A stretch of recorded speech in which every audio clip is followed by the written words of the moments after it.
final home game of the year for the Southern Ohio Copperheads as they host the Sandusky Bay Ice Haulers.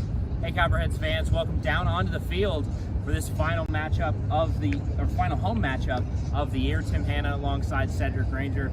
Sedric, the Sandusky Bay Ice Haulers last night took both games from the Copperheads behind really strong offensive performances from both teams. What can the Copperheads do today to try and slow down their offense a little bit? Well, they got to keep the Sandusky Ice Haulers at bay when it comes to those home runs. The Sandusky Bay Ice Haulers, they lead the GLSCL in home runs with 27 bombs on the season. So if the Copperheads want to defeat them, they're going to have to either match them with the home run total or exceed them with the home runs. Also, that'll come down to the pitching staff. Can the pitchers of the Copperheads really piece it together, as we're going to have kind of a pitcher by committee sort of situation today?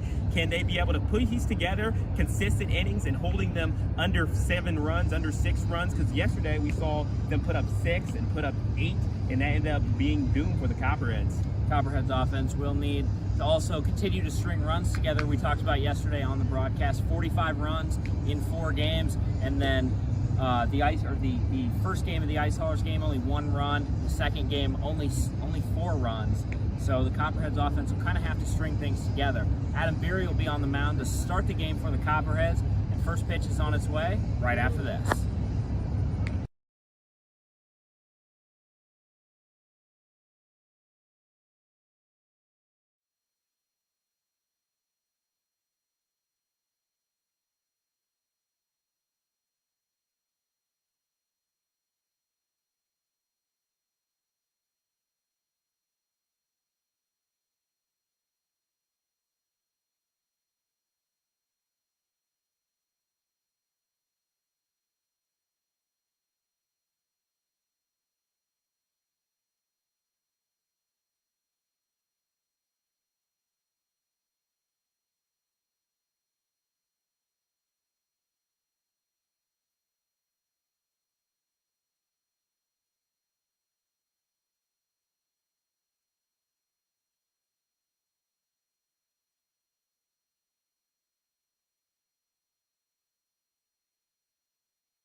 It's the Southern Ohio Copperheads and the Sandusky Bay Ice Haulers who are getting ready to begin as we are here at Bob Wren Stadium for the final time. I'm excited to be joining you. My name is Sedric Granger, and today I'm joined by James Fredericks, at least for a little bit. James, how are you doing? I'm doing fantastic, Sedric. Great to have you here, James. James attends Mississippi State, and they play a lot of great college baseball down there. So hope you get to see a lot of good college baseball here on the field as well. As we're going to get started here with this game as Adam Beery is on the mound, making his 13th appearance. He's not going to be with his tandem buddy when it comes to the pitching staff and Luke Bohr, both Ohio Bobcats, who pitch exceptionally. But Adam Beery will deliver the first pitch to the leadoff batter, Jacob Armsey, who sets up the righty, who went 1 for 4 versus the Southern Ohio Copperheads in Game 2 of the last game. As a lot of our pregame festivities are starting to be able to be celebrated, and we want to celebrate all the great people that have made great contributions, especially Tim Hanna, of course, being able to run a lot of our youth clinics, being a broadcaster, but also going to serve overseas in the Middle East in the military. As we'll see the first pitch from Adam Beery to Armsey, and it does go inside for ball number 1. So the count is 1-0. As James, I'm glad that you got to join us for a little bit, man. What do you think of the broadcast booth in Ohio University? Hey, this is a fantastic place, and I really love the campus here. Awesome. Well, James, glad that you got to be here with us, but we'll pass it back off to Tim as we saw Jacob Armsey hit a ball right to center field and down for a base hit as there's one runner on here at Bob Wren Stadium as we are underway. Tim, congratulations on your little accolade. Thank you. And really enjoyed my time here with the Copperheads, and what a great experience it's been. We got a baseball game to call, Sedric. We sure do. For the last time at home, I can't believe that. I mean, We've gone through so many wonderful home games, so many great memories. We talk about the times where Bob Wren was packed with over 2,000. And I think it's going to be one of those days once again, just looking at this crowd. Copperhead Nation, you have shown out, shown yourselves proud. Not only do we have all of Copperheads Nation here, got Bobcat Nation here too, with Bobcat football players. Bobcat volleyball is in the building, as well as parents, grandparents, kids. Everybody here in the Southern Ohio community is out here to support the Copperheads in their last home game. 1-1 from Pollard, sent out to center field. Kyle Ratliff makes the play on it for out number one, rather.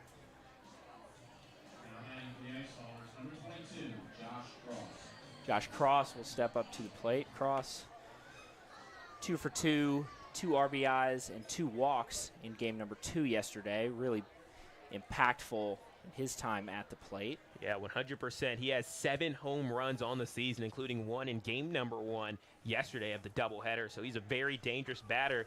We talked about him being a switch hitter. He can be able to deal with both righties and lefties on the mound. That one in there for a strike. Adam Beery on the mound today for the Copperheads, playing in front of a lot of familiar faces. Of course, Adam Beery, an Ohio University athlete. That one stays fair and is ripped down the third base line. Runner is coming around third. Bam Thomas corrals it, but there will be no throw. So that is a stand-up double for Josh Cross. Just a good piece of hitting there. It's always difficult when it goes over either the first base bag or the third base bag, because, again, your fielders aren't able to field that and slow down the play, and your outfielders aren't necessarily in the best position to be able to get the ball immediately, especially if it almost goes over the bag fair and then kind of veers towards foul territory. So saw quite a few plays like that in yesterday's game. Couple of them called fair, couple of them called foul, potentially controversial, but that was yesterday's game.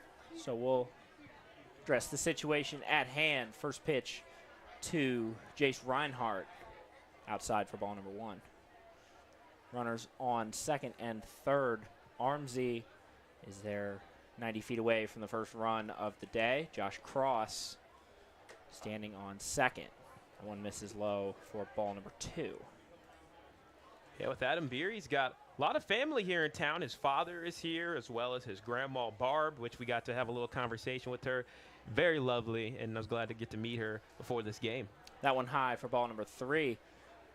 One of the biggest storylines of today's game is after two of the 3 catchers on the team departed early just due to other commitments. Sebastian Silva catching his 5th straight game. And I was talking to him before the game, and he's worn out.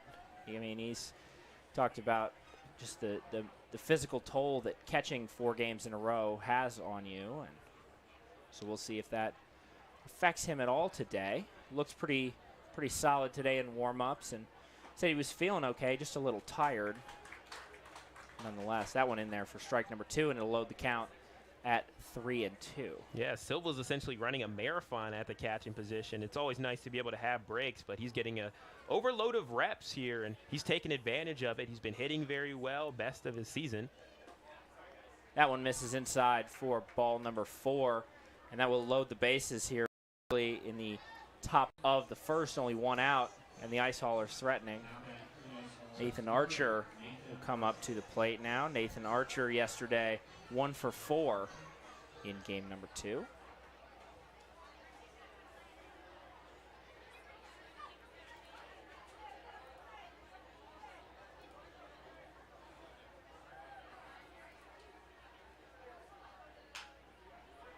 That one sent over to Shepard. He'll flip it to Stalling. 6, and just 1 out as a run comes across the plate. So that will be an RBI fielder's choice for Nathan Archer. Yeah, Nathan Archer, the Bowling Green State man, being able to play on some familiar territory. He's used to playing in Max stadiums here at Bob Wren, and he's able to pick up a first run of the day as the Ice Haulers are able to break the ice, for lack of a better term, as they're up 1-0. Runners on the corners. Josh Cross over there on third, Archer on first. As he'll take off for second base, Silva, the throw, not in time, just a little bit short over there to Carson Shepard. So that'll be a stolen base for Nathan Archer. Yeah, it's a bit of a risky play when you make the throw down when you have a runner on second, and any of those potential opportunities, man on third can sometimes take advantage and go for the steal attempt himself. Beery, the 1-0, is outside for ball number 2. 2-0, 2 outs here in the top of the first. Ice Haulers, the early 1-0 lead in this one. 2-0 inside. Nearly hits him. Andrew Horvath has to get out of the way of that one. And the count is 3-0. Beery starting to run up that pitch count just a little bit already.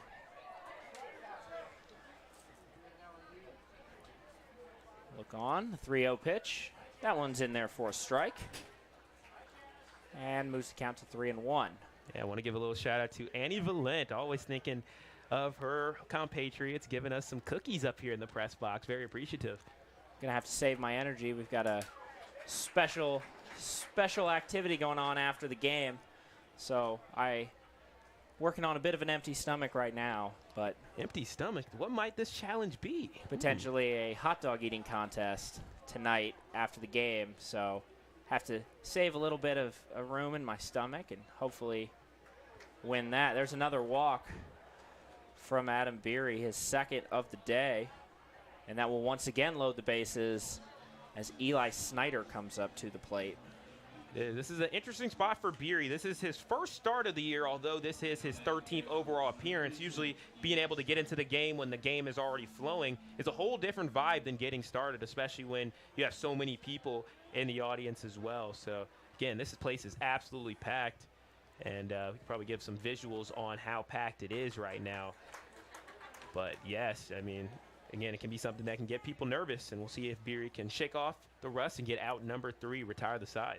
Beery, quite a bit of experience pitching in big situations, but usually either nursing a lead or trying to hold a deficit, as that one is sent out to Kyle Ratliff, flashes the leather, makes the play for out number 3.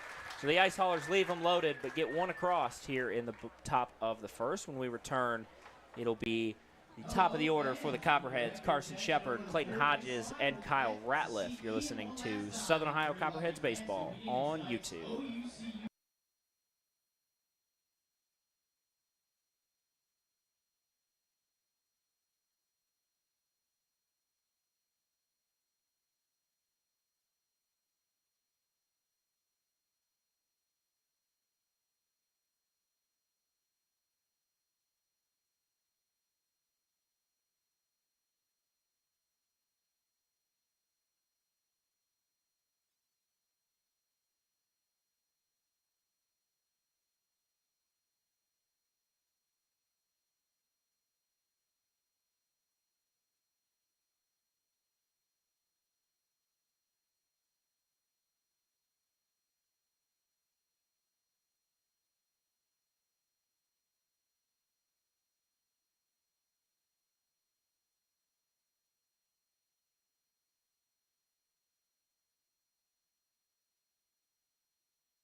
Bottom of the first inning today brought to you by Ohio Health, as well as Larry's Doghouse. Thank you to both Ohio Health and Larry's Doghouse for all you do to support the Southern Ohio Copperheads.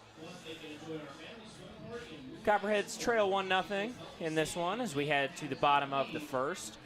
Defense able to hold strong there at the end after walking a couple guys, loading the bases.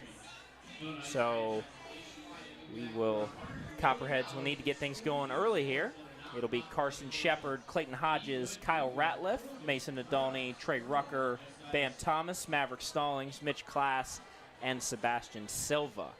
On the mound today for the Sandusky Ice Haulers, Tyler Monroe, 8th appearance, pitched 1 inning against the Copperheads, walked 2, gave up a hit and a run in that game up in Sandusky. Yeah, we sold him for a little bit as, again, there's a bevy of different pitchers that the Ice Haulers threw at the Copperheads. It seemed like none of them could really figure it out as the Copperheads had one of their best offensive days of the season. So be a big chance for a bounce-back performance as now the Ice Haulers are eliminated as seemed like yesterday still had a chance to be alive, but the Lima Locos, with their win, ended up clinching the second playoff spot in the North. But although there's no playoff implications in this game, don't tell these players that, because they are going to come out here and fight with everything they got, especially in front of a crowd this massive. This might be our biggest of the year. We're approaching standing room only, and actually it kind of looks like we're already there. Another big point to talk about here during the broadcast, especially early. Many of the Copperheads players all switched out their walk-up songs for today's game, decided to go with a different one. Carson Shepard, one of those guys. And he'll be the first one to get a crack at it here. First pitch from Monroe, down in the dirt for ball number 1. Of course, Carson Shepard, the new franchise leader in hit by pitches, single season hit by pitch. And not one that, he probably had his sights set on when he decided to come play for the Copperheads this year, but nonetheless, still in the all-time record books. 2-0 pitch. Sent out down the third base line and foul. 2-hop over to the bullpen down there for strike number 1. Yep, and again, today it's going to be mad scrambles for any foul balls given how many people are here today. And again, everybody gets to keep those foul balls thanks to Goldsberry Wealth Strategies. 2-1 pitch. Low and outside for ball number 3. So the count moves to 3-1. Carson Shepard, one of those high on base percentage guys, and draws a lot of walks. As you see, the 3-1 pitch is way outside. He'll drop the bat and march 90 feet down to first base. It'll be a leadoff walk for Carson Shepard.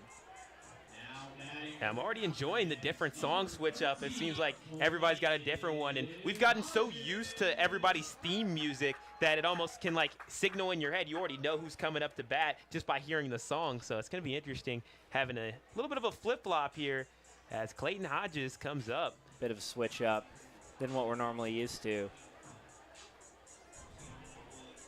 Hodges getting a DH today. He said he was feeling pretty tired. He's played the last couple of games out there in left field and then center field, but forgot there was a doubleheader yesterday and maybe went a little bit too hard in the gym. He said his legs were absolutely destroyed for yesterday's game. So instead of getting the night off, Copperhead's a little bit short-staffed here as we approach the end of the season, but working into that DH role. And we'll see him actually potentially on the mound tomorrow, as need some position players to help out. That one skied out into the crowd, hits the umbrella over there by the merchandise table, and evens the count at 1-1. Yeah, it'll be take a full village here for the Copperheads, as again, they have 18 players remaining right now on the season. So even if people got to play out of position, you just got to do what you can do to field a team that's workable. We had the kids camp earlier. Some of these kids were talking about they had teams of 6 that were out there. So if they can do it, these guys can do it. 1-1 way outside for ball number 2. And surprised we haven't seen Carson Shepard potentially try and steal an extra base here. Shepard, a pretty shifty guy, quite a few stolen bases on the year, up into the double digits in that category. One gets past, definitely see him take off for second base. 2-1 pitch. That one just touches the outside part of the plate for strike number 2.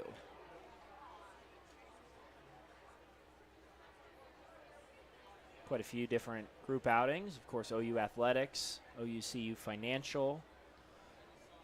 A couple other groups here tonight for the final home game of the 2022 season in what has been not necessarily the greatest season on the field, but as far as revamping an organization after a 2-year hiatus, I'd say has been an absolutely massive success. We're talking with co-general manager Chris Marks today while we were recording the podcast, and talked about the lowest attended game this year. Final head count was still over 400 people, which, I mean, some organizations might be lucky to get 400 people total for the season. And we've been able, that was our lowest attended game of the year. Obviously, we've had multiple games with over 1,000 people, and can't wait for the final head count in this one, but I would assume it'll be at least the second game over 2,000 people here at Bob Wren. 100%. I mean, it's been a slam dunk, or should I say a home run, to get the sports right here with the references. As Copperheads fans, I mean, it really comes down to you guys just being able to not only love this team, show out and support, but also embrace this team.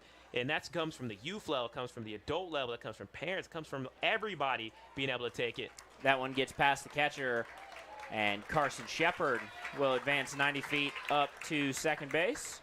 And the count will be loaded for Clayton Hodges. Yeah, and I know the Copperheads players are playing with a lot of passion today. I mean, this is the last game. This crowd, all the kids that they formed so many great bonds with, all the people and fans they've have great bonds with. Again, it's just all being able to culminate here in this last game. So, love to see the Copperheads come out on fire. It'll be a payoff pitch, and that one hits Clayton Hodges.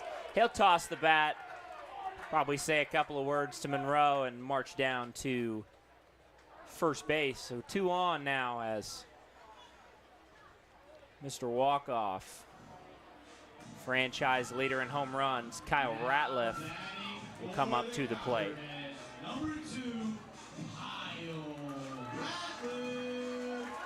And you can see the ovation as one of the biggest storylines here for the Copperheads this season is Kyle Ratliff and his quest to be able to be the all-time leader for home runs in a regular season in the GLSCL. The record right now is held by the Lima Locos from the 1990s with 13. Can he beat it? He's at 11.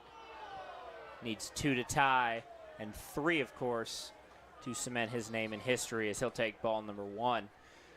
Yeah, if I was sitting out there, hanging out in left field behind that Ohio Health sign out there, I would get your glove ready, because if we're going to see one tonight, that's where it'll be, out there left field. 1-0 pitch high for ball number 2. Monroe struggling a little bit, trying to find his control. Seeing the velocity is there, but not quite able to find the zone yet. It is, and I'm also curious if the Ice Haulers maybe might not want to pitch anything that's in the strike zone to Kyle Ratliff, knowing how badly he's burnt them over the year. He's 7 for 12 with 3 homers against the Ice Haulers this year. Check swing didn't go inside for ball number 3, but Sedric, to your point, I don't know if I'd want to walk Kyle Ratliff and load the bases for Mason Adolny, who's got one of the higher batting averages in the league. Yes, he's just gotten over 350 with his batting average. So, again, the Copperheads have gotten to a point where they have gotten so potent with the bats that there are people you just can't allow on the mound and they're on the plate, and you just really can't do anything to avoid them as you see a 4-pitch walk. That one will miss high, and the bases will be loaded here in the bottom of the first with no outs for Mason Adolny. As you said, Sedric, a 350 average hitter this year. Quite a few RBIs as well, 9 of them. Still looking for his first home run, but did go 2 for 3 with a double yesterday.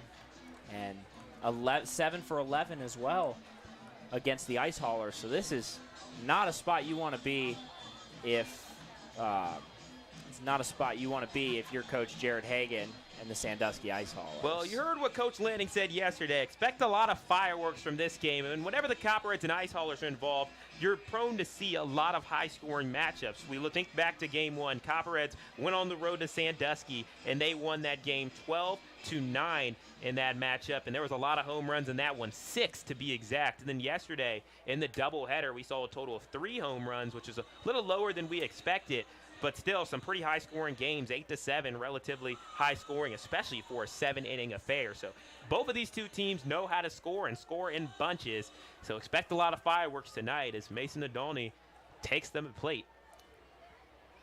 We just have bat of the game so far. First pitch in there for a strike. Thought about swinging at it, but in there for a called strike anyways. Carson Shepard on third base. Clayton Hodges on second. Kyle Ratliff on third. Or first, rather. That one in there for a ball. Skips off the catcher's chest. Do apologize for all the Sandusky fans watching. We're still trying to figure out who's playing what position. The lineup card we were given did not have the positions. Nadoni kind of swings through that one a little bit. Looks like more of a golf swing. on that low pitch, but in there for a strike. And the first pitcher's count of the day for Tyler Monroe. Monroe looks on, the 1-2. Mason Adolny sends that one foul down the third base line. Lucky Fan's going to go home with that one. And we'll do it again here at 1-2. You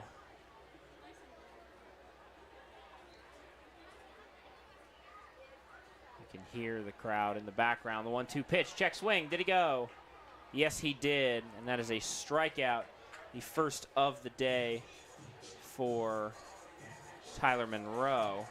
Yeah, that shout out to Coach Jared Hagan as well and the rest of the Ice Hauler staff for being able to come together, have their meeting at the mound to just be able to calm down Monroe, especially when you have this big crowd facing you. And as a pitcher, you got to look right into that. It can be intimidating, so being able to cool down is key. That but one he didn't gets cool past down there. The catcher. Carson Shepard will waltz in and tie this game up. It looks like Clayton Hodges will also come in and score, and the Copperheads will take a 2-0 lead after the catcher was not able to find the ball. Actually, it looks like it got stuck potentially in the backstop, so Clayton Hodges will back up to third base, and Kyle Ratliff will go back to second. Yeah, it's going to be whoever's going to have to explain this to the group of people here, not just a group of people, but a whole mass of people, as you have 2,000 fans in here, is going to have a lot of explaining to do, as it did get stuck in the backstop, so it's not on the catcher. But don't tell that to the crowd. They're going to send their chirps either way. Potentially another pass ball will score Clayton Hodges, who's eager to get home. That one inside to Trey Rucker for ball number 2. So we got a tie ball game here, bottom of the first, 1 out. Runners on second and third. 2-0 pitch to Trey Rucker. Sent out into the right center field gap. Clayton Hodges coming around.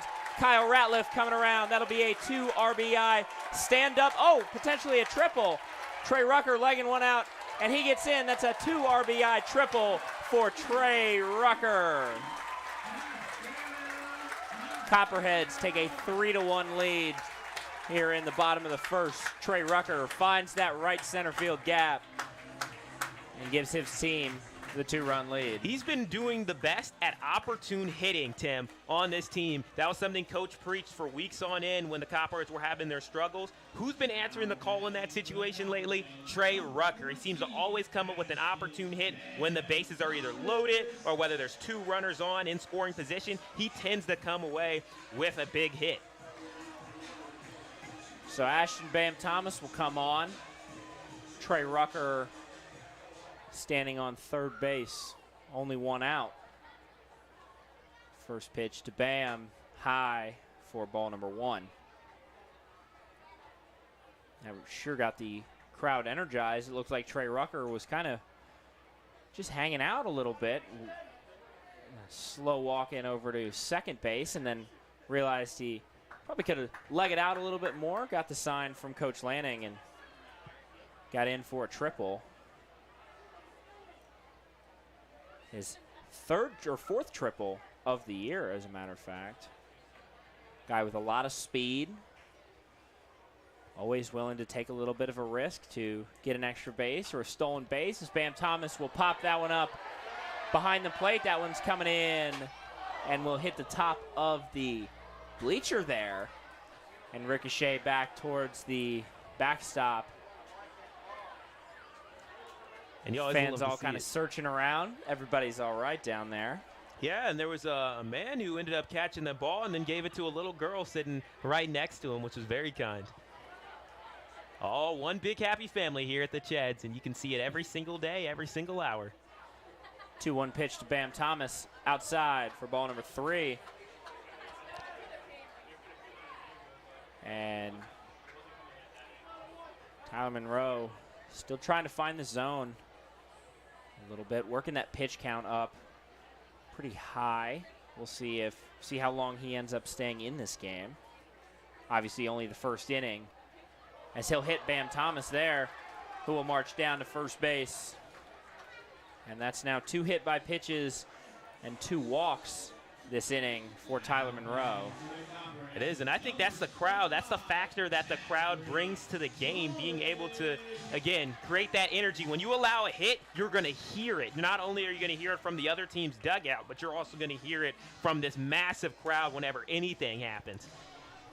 28 pitches now this inning. 8 strikes compared to 19 balls. Yep, not to for mention Tyler Monroe. He's a freshman as well, too. So going into freshman season, looks like. One of the high school exceptions. That one's in there for a strike. A nice pitch from Tyler Monroe to Maverick Stallings.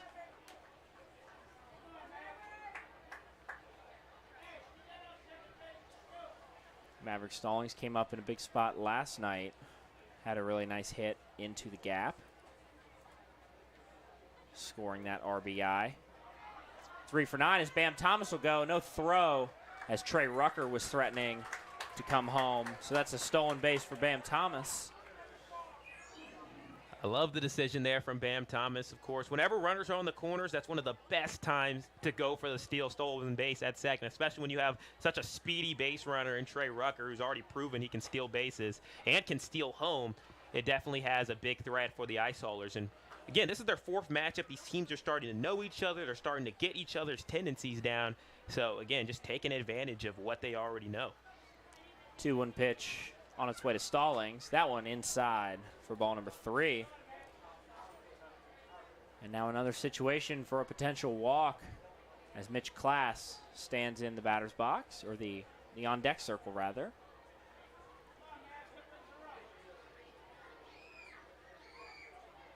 (3-1). Sent out into shallow center field. That'll drop at the feet. Trey Rucker will come across. Bam Thomas will hold at third, and that's an RBI single for Maverick Stallings. Copperheads take a 4-1 lead in this one. Still no activity down there in the there is a little bit of activity actually in the Sandusky Ice Haulers bullpen. Mitch Class coming into the box. Sebastian Silva in the on-deck circle, who would be the 9th batter of this first inning. Still only 1 out and runners on the corners. First pitch to Class is high for ball number 1. Class, again, a couple of big RBIs on this year. You think back to the 4th of July game down in Cincinnati, ultimately the game-winning RBI in the 10th inning in that one. Yeah, another player that showed some timely hitting, where he's had some cold streaks this year, but he's been able to work through those. And when it comes down to it, when he's needed most, he's been able to come through. We think to yesterday in the 7th inning, Copperheads had their backs against the wall, and they needed to get a rally started in that inning. He was expected to be one of those guys to lead off that inning and get on base, and he was able to do just that, coming up with a big single in that game. So, again, Mitch Class has had up and downs this season, but looking to finish strong. It'll be a 1-1 count to Mitch Class. That one outside for ball number 2. Ashton Thomas down there on third. Maverick Stallings on first. Sebastian Silva in the on-deck circle. 1 out here in the bottom of the first inning. Monroe kicks, deals. The 2-1 grounded over to second base. A little bit of a slow roller, so no double play. But that'll be an RBI ground out for Mitch Class. Gets another one. It's Bam Thomas across the plate. Copperheads take a 5-1 lead here with now 2 outs in the bottom of the first. So a productive at-bat for Mitch Class. Gets another RBI to add to his total on the year. Make that 4 RBIs this year for Mitch Class. It looks like Coach Hagan's going to come out, have a word with his pitcher. Yeah, it seems like the hit was just slow enough, too, where your shortstop and second baseman, again, whenever it plays to them, they kind of are just waiting there for the ball to come to them. And in sort of situations, that little slow roller can give more than enough time for Bam Thomas to get to home plate, and that's what we saw. Looks like it's the end of the day for Monroe. Slow roller also eliminates the opportunity for a double play ball if the second baseman has to kind of run up on it. Doesn't have enough time to, or gives the runner at first base the opportunity to get a nice jump as he heads over to second base. So we'll take a short break here. Need to kind of catch my breath after that emphatic first inning. And when we return, Sebastian Silva will get a chance to work against the new pitcher. You're listening to Southern Ohio Copperheads Baseball on YouTube.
We return here in the bottom of the first inning. New pitcher for the Sandusky Bay Ice Haulers, Francisco Olivares. Yeah, Sedric? Olivares, he did pitch against the Copperheads, pitching 3 innings, yielding 5 runs, 4 of them being earned, 5 hits. He was the starter, if my memory serves me correctly, in that game, and Kyle Ratliff took advantage of him, and now Sebastian Silva takes advantage of him. Silva's going to send that one into the gap. Maverick Stallings putting on the wheels. He'll jump across the plate, and that's another run this inning, and the second RBI of the year for Sebastian Silva. And the Copperheads continuing to roll here in this one, now lead it 6-1. Yeah, and he deserved an RBI after the last game where he pretty much had it and the turf monster took it away from him. He finally is able to pick up that RBI that was rightfully his with another good hit. As Silva, despite the tiredness he's had of being a catcher every single game for the last 5, I believe, he is still continuing to fight with everything he's got, and he's getting hot at the right time. Copperheads have officially bat around the order here in the bottom of the first as Carson Shepard will get his second at-bat of the day, second at-bat of the inning, and took the 1-0 pitch. Outside for ball number 2. Sebastian Silva over there on first base. Copperheads in a good position to control this, and will give Adam Beery plenty of room to work with when he heads back out for the top of the second. That one just missing the top of the zone for ball number 3. Yeah, but it is key for the Copperheads not to take their pedal off of the metal. We've seen multiple times these last 2 days where the Copperheads yielded a 10-3 lead as well as a 6-1 lead. And what the score is right now, it's 6-1. So the Copperheads got to continue fighting, continue going to finish this game. I mean, it's a 9-inning affair. It's a longer one than just one of these 7-inning affairs. So the Copperheads will have to stay strong all the way throughout. But a great start is always a great way to continue this game and continue their season. We'll see if they can keep that going. The 3-1 pitch inside for ball number 4, and Carson Shepard, the second walk hit of the day, or his second walk of the day. Yeah, not even just the day, now the inning. Yeah. As Sebastian Silva will advance up to second base, and Clayton Hodges will get his second crack at it here in the second inning. Yeah, it was hit by pitch the last time he was up. First official plate appearance of the day for Hodges. That one in there for a strike. Francisco Olivares delivers that one. Came in relief of Tyler Monroe. Monroe, a pretty rough afternoon. 2/3 innings, 2 hits, 6 runs, all of them earned, 3 walks, and 1 strikeout. As Hodges down in the hole 0-2. It is. I mean, when you see all these people in the crowd, I've been saying it time and time again, that can be nerve-wracking, especially as a freshman. Now Olivares is a senior, but even then, most of these guys, even at their respective colleges, have not seen crowds this big.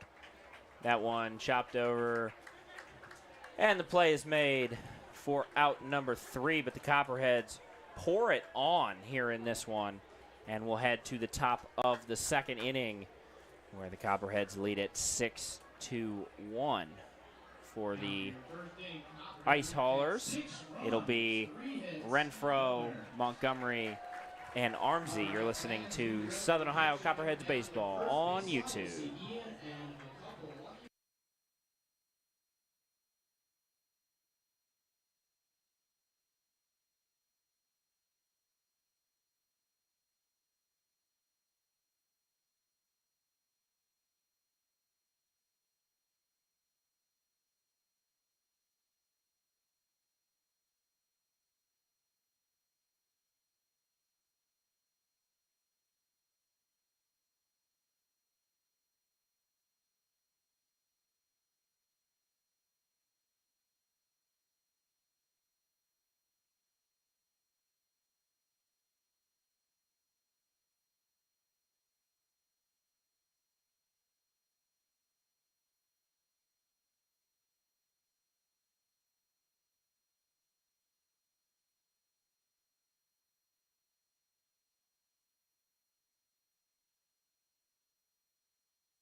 Top of the 2nd inning today, brought to you by Jackie O's Brewery. Jackie O's Brewery, serving premium craft beer here in Athens.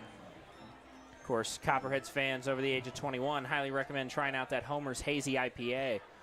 I believe they still have it at the various Jackie O's locations, but if you're here at the ballpark, definitely go down and see Julian and Kayla and pick up one of those. First pitch from Adam Berry in there for a strike, working against Brady Renfro. That one, a fly ball down the left field line out in foul territory. Bam Thomas not able to get there in time, as that one will hop over the wall for strike number 2. All the kids racing over to try and get that one. It's going to be a mad dash today, and the kids that leave with the foul balls are going to be lucky, because there are quite a few kids. All the kids that came to the clinic this morning given free admission to tonight's game. The 0-2 pitch, high for ball number 1. Yeah, what makes the Ice Haulers so dangerous, it seems like at any time they can strike with the home runs. As you look throughout their lineup, at least everybody has at least 1 home run going down the whole list. And they may have a smaller ballpark, but yesterday they really showed how dangerous their bats can be. I was kind of theorizing maybe it was the smaller ballpark why their home run total was at 27 on the season. But, oh, my gosh, we were proven wrong by that whole lineup yesterday. Adam Beery on the year, a 3.03 ERA. Just a tick under 30 innings pitched. 32 strikeouts for the Ohio University man as he works the count full to Brady Renfro. Yeah, Beery's been arguably our best relief guy this season. Payoff pitch. Fouled off. Nice play over there by the first base coach. Tosses it back to Beery, and we'll do it again here full. No outs in the top of the second. Copperheads lead it 6-1 after a 6-run first inning by the Copperheads offense that saw them bat around the order +2. Payoff pitch. Sent out into the gap. Bam Thomas makes the play for out number 1. Retires Brady Renfro on the fly out 7. Coming up to the plate, Mason Montgomery. Mason Montgomery on the year, hitting, oh geez, I apologize, folks. Hitting .218 with 14 RBIs. Went 0 for 3 in game number 2 yesterday, but 2 for 3 with an RBI in the game last weekend. That one in there for a strike from Adam Beery. Yeah, the game last weekend was absolute pandemonium, but even then, you have even more pandemonium in the house today as we have so many people in the crowd. And again, that's something I'm just going to keep focusing on throughout this and just keep emphasizing how great this Copperheads faithful is and how it can play such a big factor in the game. You hear about Texas A&M's crowd, they call it the 12th man, and it makes it so difficult for different teams, or LSU at night, or Ohio State, or Michigan, or the whiteout of Penn State. And now you have the big Copperheads faithful here, making it a snake pit for all these other teams. The 0-2 missing just outside for ball number 1. So the count moves to 1-2 to Mason Montgomery. 1-2 pitch. Just missing low for ball number 2. And the count is 2-2.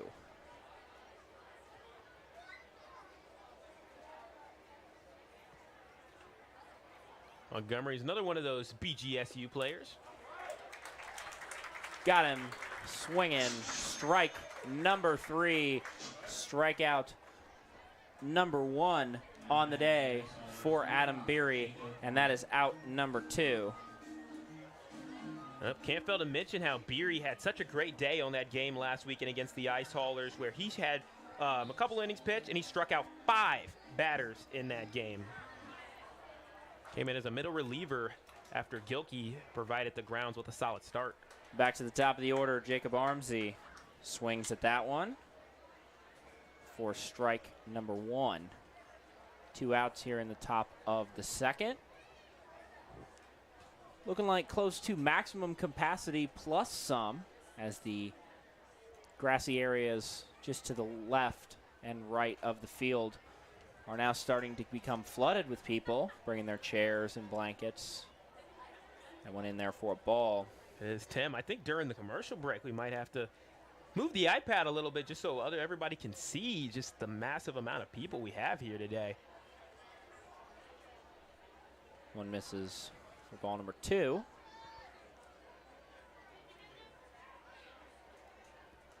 Two 1 pitch outside for ball number 3. And the count moves 3-1. One thing about Adam Beery, a guy that sometimes gets behind in the count, but then is quickly able to give the hitter something that he would want to swing at. The 3-1 pitch. That one's in there for a strike. Nice break on that pitch from Adam Beery. Yeah, it was a very impressive break. And you could tell Adam Beery, he was a hitter growing up, so he really knows to expect fastballs early, so that's when he throws his break. So any situation where you normally expect a fastball, he likes to mix it up with a different type of pitch. Payoff pitch. Fouled back into the backstop, and we'll do it again full.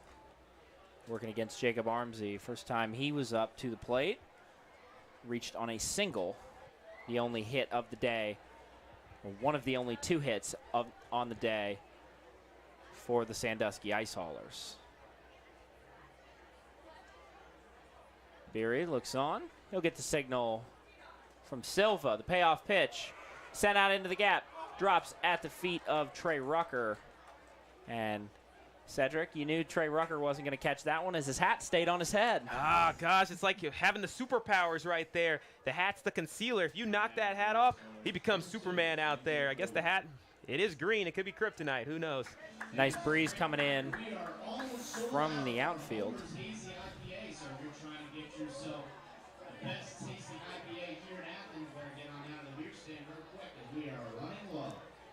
As again, shout out to Jackie O's, the Homer's Hazy IPA, nearly sold out here, Bob Wren Stadium, and we're only in the top of the second inning. That one sent over to Mason Adoni, who throws it sitting down, makes the play for out number 3. Mason Adoni fell over stopping that ball and didn't even have to get up to make the throw over to his Concordia St. Paul teammate Mitch Class over there at first base for out number 3. So the Copperheads leave them scoreless here in the top of the second. When we head to the bottom of the second, we'll see Kyle Ratliff, Mason Adoni, and Trey Rucker. You're listening to Southern Ohio Copperheads Baseball on YouTube.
Back here in the bottom of the second inning, bottom of the second, brought to you by Steak and Shake. Be sure to head out to the East State Street location for all your steak burgers and milkshakes. Of course, always love a good milkshake from Steak and Shake.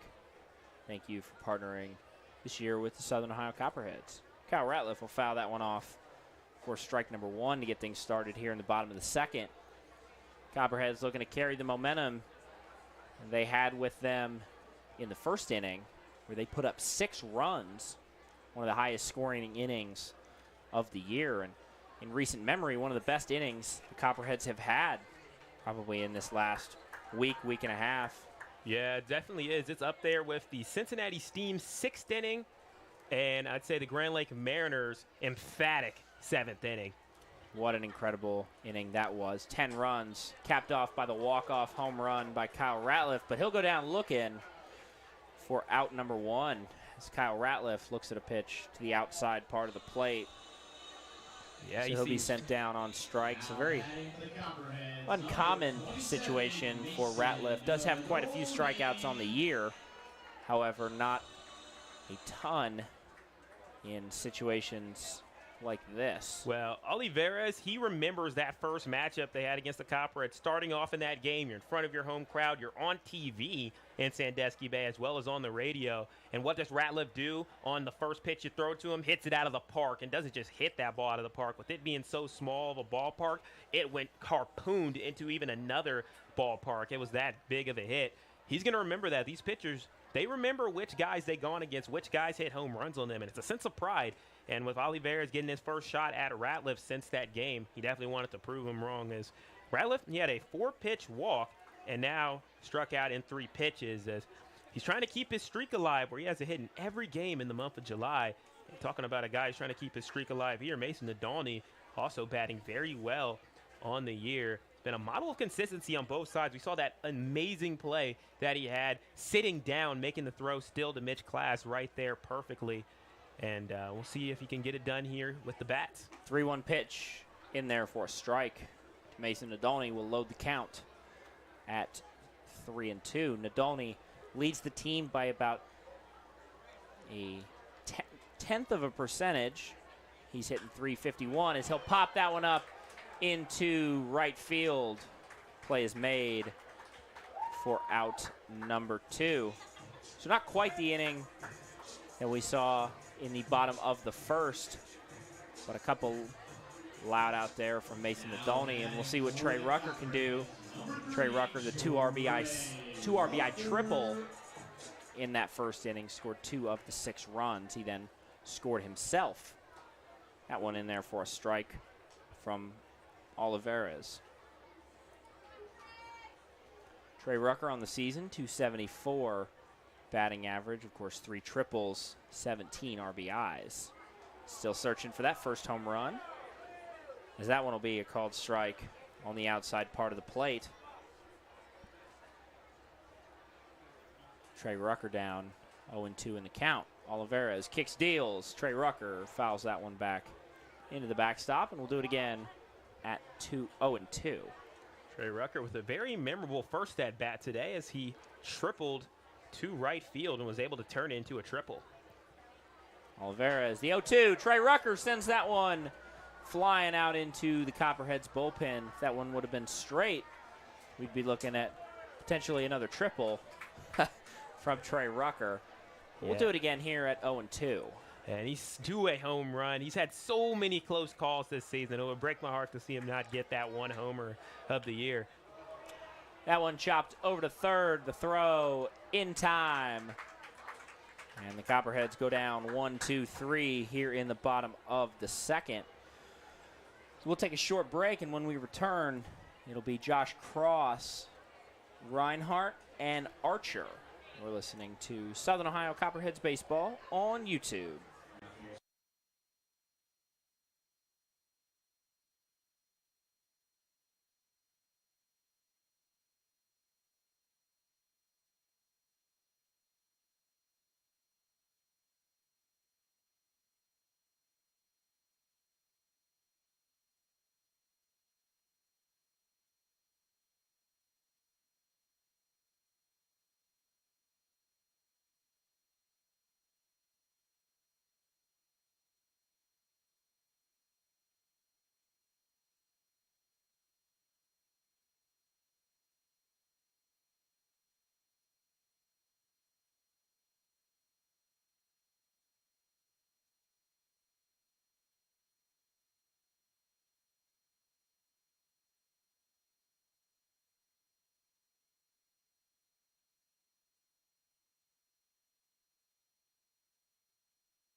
Back here in the top of the third inning. Top of the third brought to you by OUCU Financial, where you belong.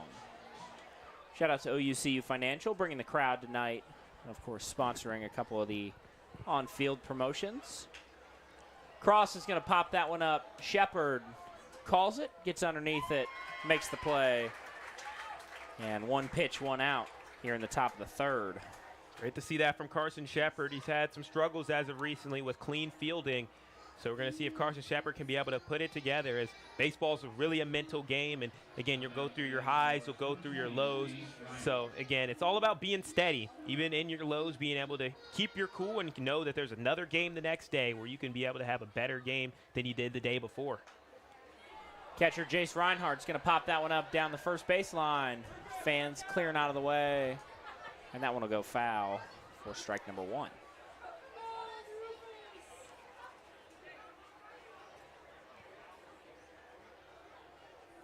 This is a series where the Copperheads will try to tie it up, as they are down 2-1 in the series, as they started off getting the first win as they struck first blood. And then the Sandusky Ice Haulers have dominated the series since, winning the first game in dominant fashion. But the second game was a whole lot closer, as it was an 8-7 nail-biter here at Bob Rinn Stadium. 1-1 pitch in there for a strike, and the count is 1-2 to Jace Reinhardt. Jace Reinhardt, 306 on the year, 6 homers, 19 RBIs. Looking for his first hit against Adam Beery. 1-2, swung on and missed. Strike number 3, out number 2. Adam Beery, his second strikeout of this afternoon. And so that'll bring Nathan Archer up to the plate. 2 outs as Copperheads lead it 6-1 here in the top of the third inning. First pitch is high for ball number 1. Yeah, last time Archers was up, he hit into a 6-4 fielder's choice, which ultimately ended up scoring a run. It was Jacob Armsey coming across on the FC. Went in there for a ball. 2 balls and no strikes, 2 outs. 2-0. In there for ball number 3 on that inside part of the plate, but just barely missing. So good test for Beery to see if he can work his way back into this at-bat. He's down 3-0 to the batter. The 3-0 pitch from Beery. Fouled back, good hitter's count for Archer, and sends that one back behind concourse here. Go, a little MAC matchup that you could potentially see when spring comes around. Ohio Bobcat on the mound versus Bowling Green State Falcon. Let's see what happens. The 3-1. Fouled backwards again. One fouled back. And we'll load the count. And just as we talked about earlier, Sedric, Adam Beery sometimes falls behind in the count, you know, 2-0, 3-0, and has now worked this one back to a full count. And in a good position to get another one here. That one just missed the outside part of the plate. So that'll be a walk for Nathan Archer. That'll send Andrew Horvath, the right fielder. Yeah, but we remember Horvath from yesterday. Horvath on the year hitting .259. Had a walk in his first appearance today. Throw over to first just to keep him in check.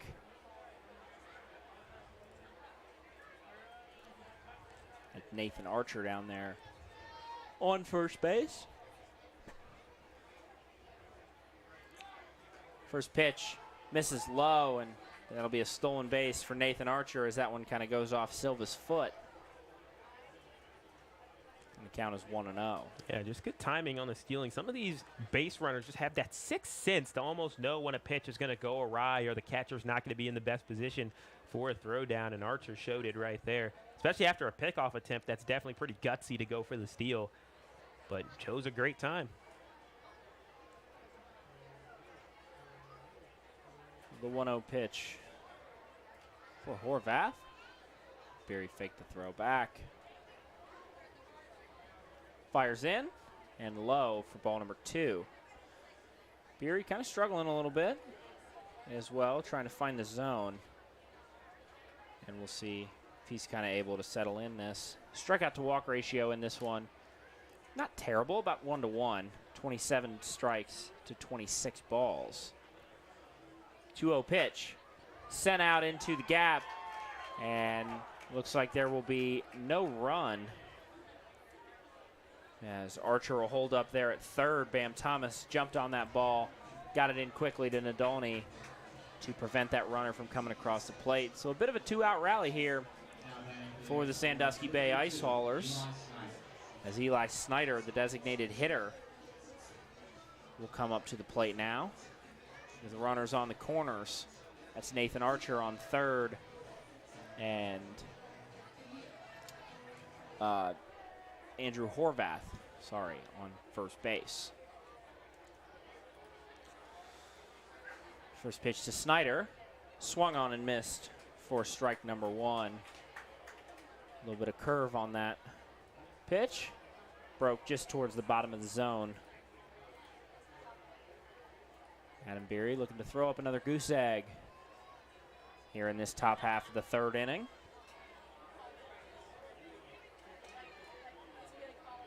The 0-1 pitch, low and in the dirt for ball number one.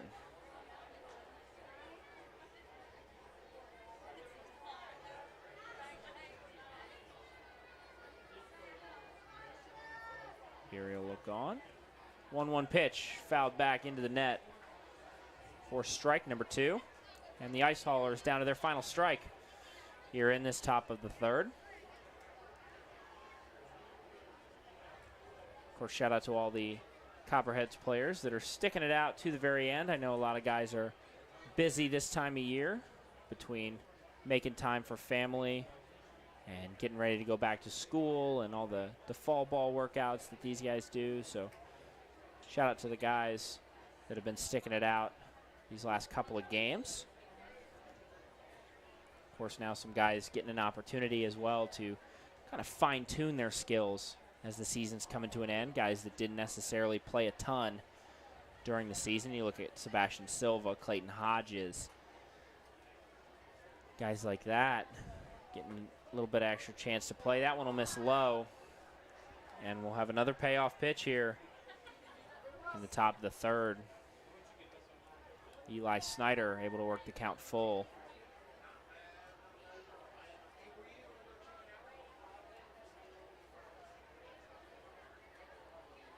Payoff pitch. Chop back to Beery. Snow cones a little bit, and he'll toss it over to Mitch Class for out number three. So another goose egg up on the board for the Sandusky Bay Ice Haulers. Adam Beery works himself out of a jam. And when we head to the bottom of the third, the Copperheads, it'll be Bam Thomas, Maverick Stallings, and Mitch Class. You're listening to Southern Ohio Copperheads Baseball on YouTube.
Back here in the bottom of the third inning. Bottom of the third inning today brought to you by Eclipse Company Store. Be sure to head out to Eclipse to try all their craft beverages as well as some great food out there at Eclipse. Thank you for sponsoring the Copperheads. First pitch to Bam Thomas in there for a strike.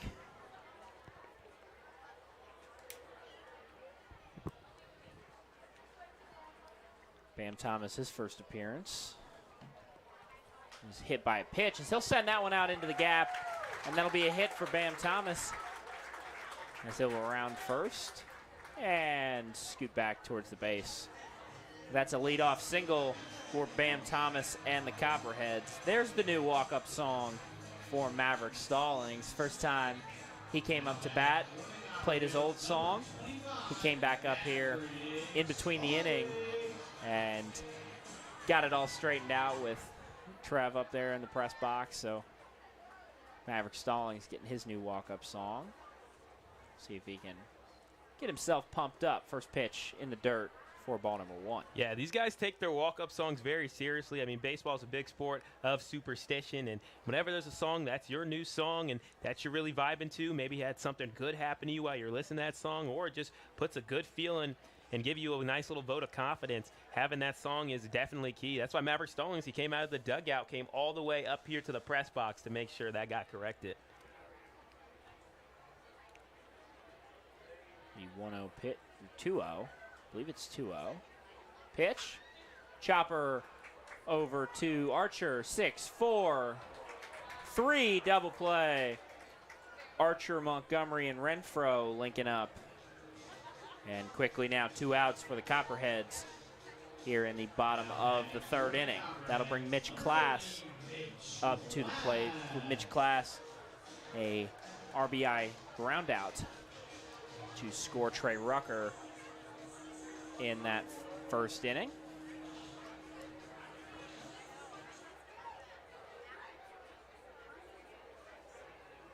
First pitch to Class, check swing.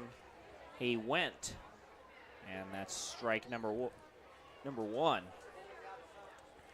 I want to give a big shout out to all the Copperheads players that came out today to help with the kids' youth camp. It was very hot out there on the turf.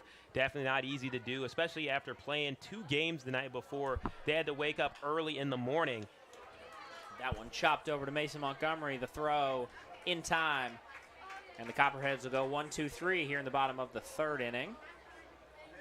So after the fireworks in that 1st inning, Ice Haulers scored 1. Copperheads responded by scoring 6 of their own.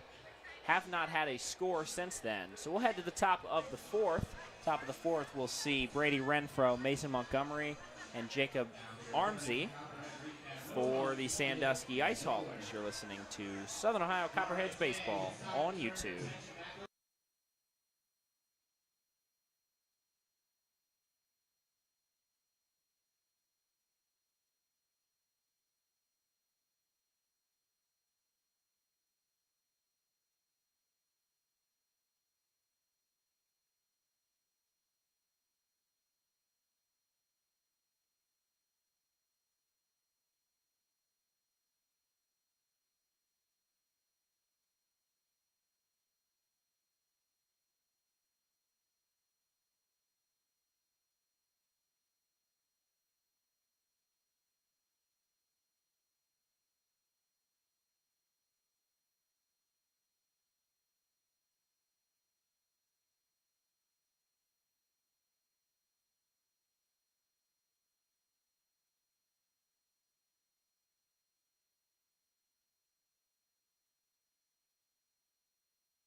Back here in the top of the fourth inning. Top of the fourth inning brought to you by Larry's Doghouse. Thank you to Larry's, of course, for the Copperheads Crunch Dog.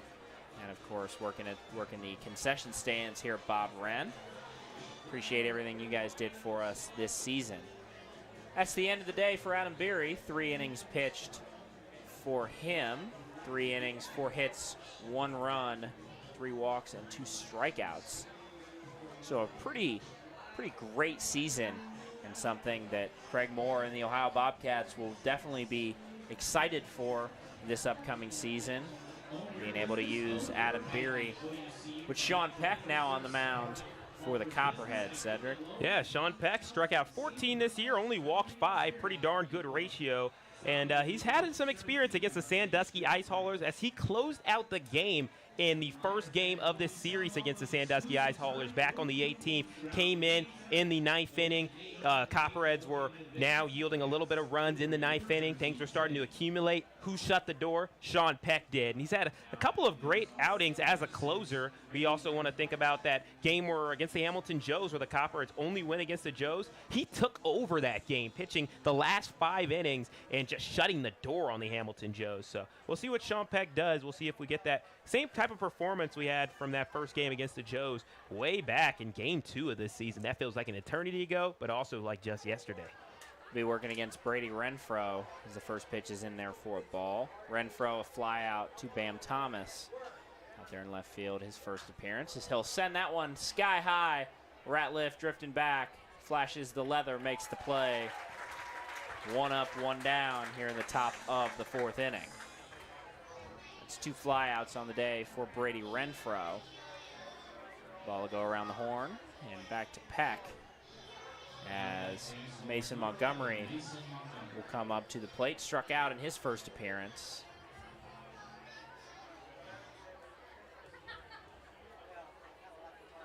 First pitch to Montgomery, chopped foul. And Adoni was ready to make a play on that, giving a little smile to the third base coach of the Sandusky Bay Ice Haulers. Count is 0-1. As that one just misses on the inside part of the plate for ball number 1, and evens the count at 1-1. 1 out here in the top of the 4th. Copperheads lead at 6-1. Haven't seen any scores since the first inning, where the Ice Haulers got 1 and the Copperheads got 6. 1-1 pitch just misses for ball number 2. As the crowd starting to get involved in this one now.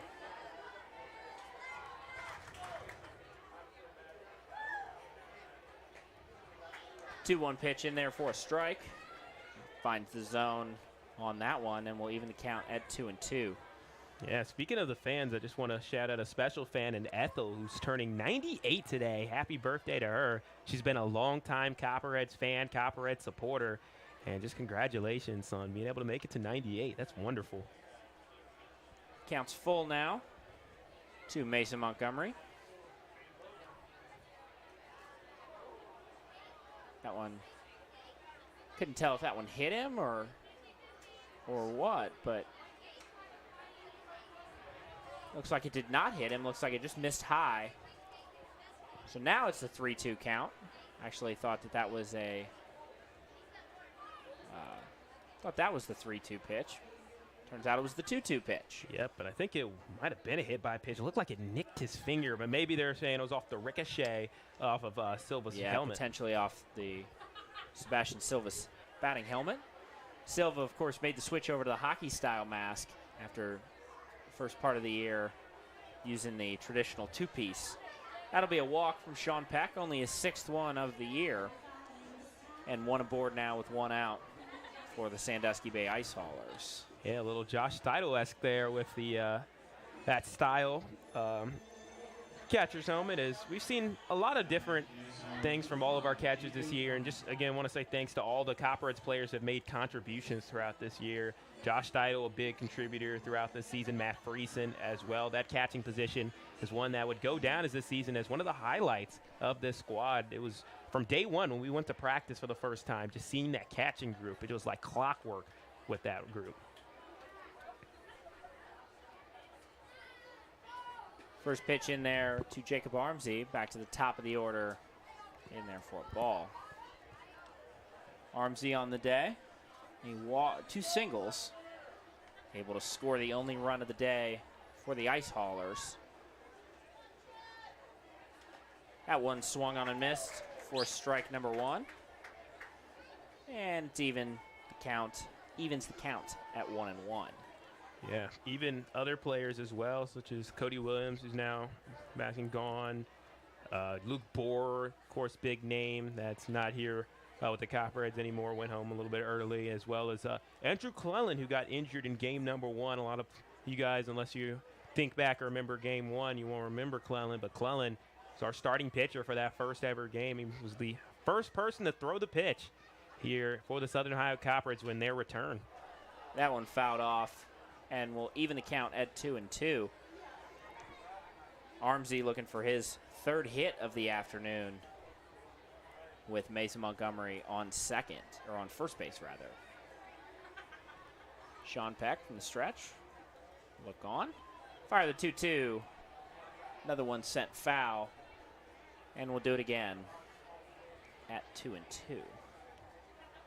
Crowd starting to settle into this one.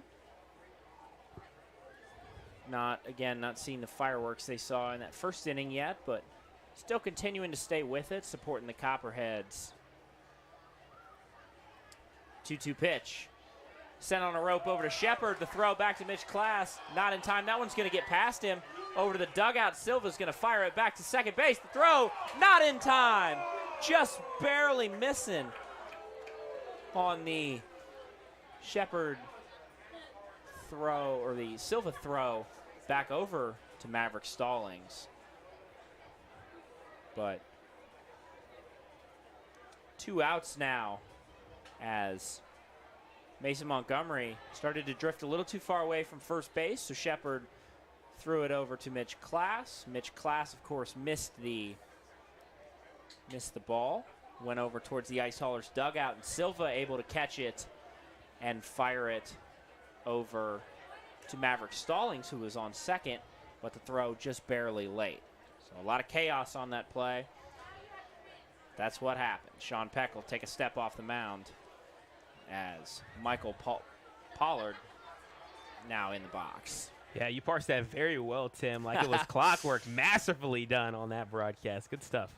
First pitch to Pollard, in there for a strike. Sean Peck looking for his 17th strikeout of the year. 7 balls and 7 strikes on his outing so far today.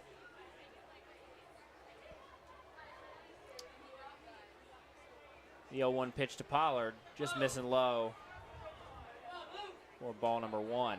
Evens the count at 1-1. Mason Montgomery on second base. 2 outs and a 5-run lead for the Copperheads here in the top of the 4th inning. Pack will look back. Fire. The 1-1.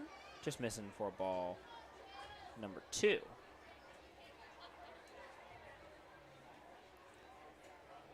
Cannot say enough about the ticket sales people and the marketing people here at the Copperhead. Shout out to Ian and Zach, Austin, and Chris, of course, that made this last night here at Bob Wren for the summer so special. I mean, it's quite literally standing room only here as we're settling in. We'll see some fireworks tonight after the game as well. Great way to end the season. It is, and people keep filing in. You see more and more people filing in. 2-2 chopped over to Mitch Class, who's going to flip it to Sean Peck. Steps on the bag in time for out number 3. So Sean Peck having to do a little bit of extra work to get that final out.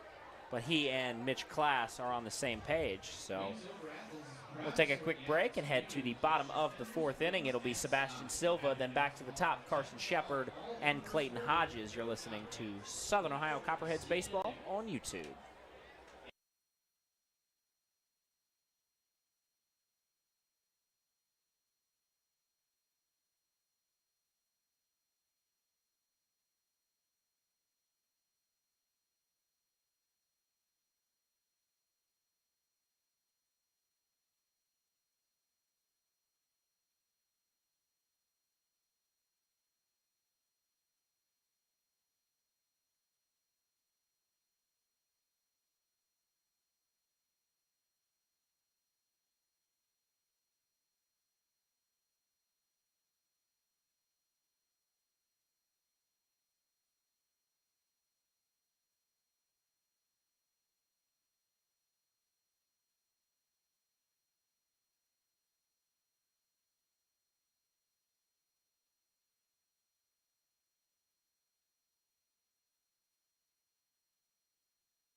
Back here for the bottom of the 4th inning. Bottom of the 4th brought to you by Ohio Health.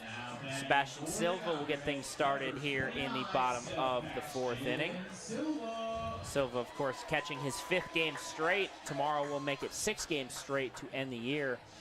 And without Josh Steidel and Matt Friesen to end the year, that's been a bit of a tough grind for him. But Silva got a nice single, or reached on a single. His first appearance in that 1st inning. We'll take strike number 1, and the count moves to 1-1 for Sebastian Silva. 1-1. Missing low for ball number 2. And when you talk about a guy who's tough as nails, I think Sebastian Silva on this team, if not to mention the injuries he's had to work through this year, as well as multiple hit by pitches that he's had to deal with. And then, of course, being able to go Iron Man and do everything for this Copperheads team as a catcher and then also as a batter as well. Again, just hats off to him. Got an opportunity to be the designated hitter, too, for a while as he draws a walk there. Wasn't getting a ton of playing time behind the dish just because, obviously, Josh Steidel, the all-star, was getting a lot of those reps on a daily basis, you know, usually catching 4 to 5 games a week, and then having to split time as well on those other 2 or 3 days with Matt Friesen. So Silva got a chance to be the designated hitter for a while and really helped him kind of work into that role when he did start again, or when he began to start games again, as that one goes just over the head of Carson Shepard. Yeah, he was not trying to add to the hit by pitch total on this season. He's already got the record. Carson Shepard will forever be remembered in the Southern Ohio Copperheads organization, of course, setting the hit by pitch record. Still chuckle every time I hear it because, again, not something that guys come into a season and be like, you know what, I'm going to break a franchise record this year in hit by pitches. Hit by pitch. It's like breaking something and it's your pinky. And I broke my pinky before, so that's how I know. 1-1 pitch to Shep is high for ball number 2. But also, I want to mention Carson Shepard's energy, man. That guy just has an unsatiable energy. We've seen it at the amusement park, seen it during games. He even came into the broadcast booth talking about how hyped he was for his new walk-up song, and he was just hyped. I just love to see Carson Shepard's energy, and the kids absolutely love it. There were certain kids out there at the camp, including Maggie. She was talking about how she loves Carson Shepard. It's one of her favorite players, as well as a lot of other kids were talking about how much they love Carson Shepard. Always a big crowd when Carson Shepard's in the on-deck circle. You can't really see it on our screen, but that on-deck circle, kids line up over there to give him a high five while he's getting his at-bats ready. Just a great all-around guy. Loves hanging out with the kids and, you know, taking pictures, signing autographs, playing catch, high fives, whatever it may be. Carson Shepard, the ultimate entertainer. As we'll see a payoff pitch to him, as that one is going to hit him, I think. Yeah, it's either hit him or ball 4. As we'll see some confusion. Did that hit him? Did he, as he's walking back to the dugout, did they say it was a strike? That might need an explanation. I'm real confused as to what happened there. Yeah, I think at this point, Coach Landy's not even surprised. So they'll call him out, and we'll wait to see what they score that. I think it'd end up a strikeout if I had to take a guess. Maybe strikeout number 3 for Olivares. That one will drift towards the outside part of the plate. Still waiting on the official scoring from that one. Yeah, I'll just throw a question mark here in my scorebook. Put K3 maybe in. As they'll say, it was a strikeout swinging. Yeah, they'll call that one a strikeout on Shepard. That one misses low for ball number 2. So awfully confused because it looks like that one hit him as it kind of went low and then bounced off towards the first base side. Nonetheless, Clayton Hodges In a 2-1 count now after he fouls that one out. Sebastian Silva down there on first base. Copperheads lead it 6-1 here in the bottom of the 4th inning.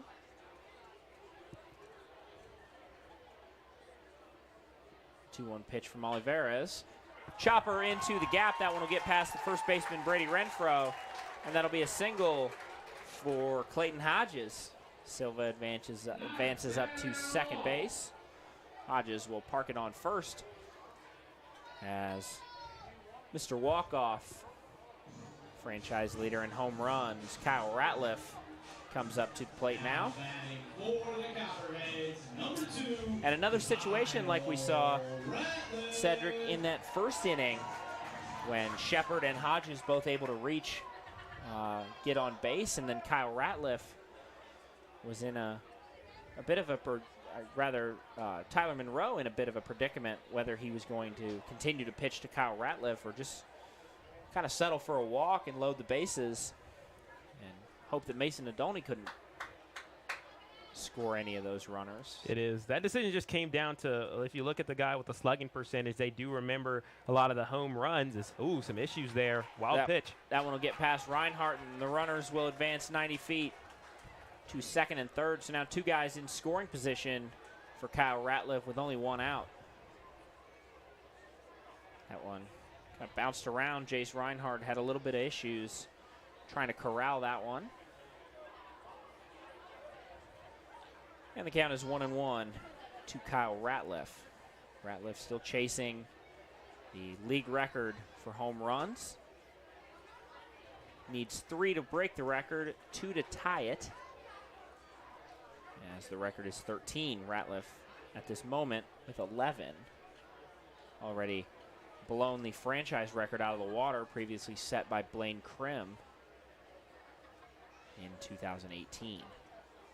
That one misses low, and it's a 3-1 count to Kyle Ratliff. Yeah, and it's a good sign when you're passing Blaine Krim in anything. Blaine Krim, the Copperhead legend of that 2018 championship team, teammate of assistant coach Chase Harris, and he's now in the Texas Rangers organization right now, so could mean good things for the future of Kyle Ratliff. Of course, one of Ratliff's goals is to ultimately play Major League Baseball, as a couple very important people in his life played at the professional level.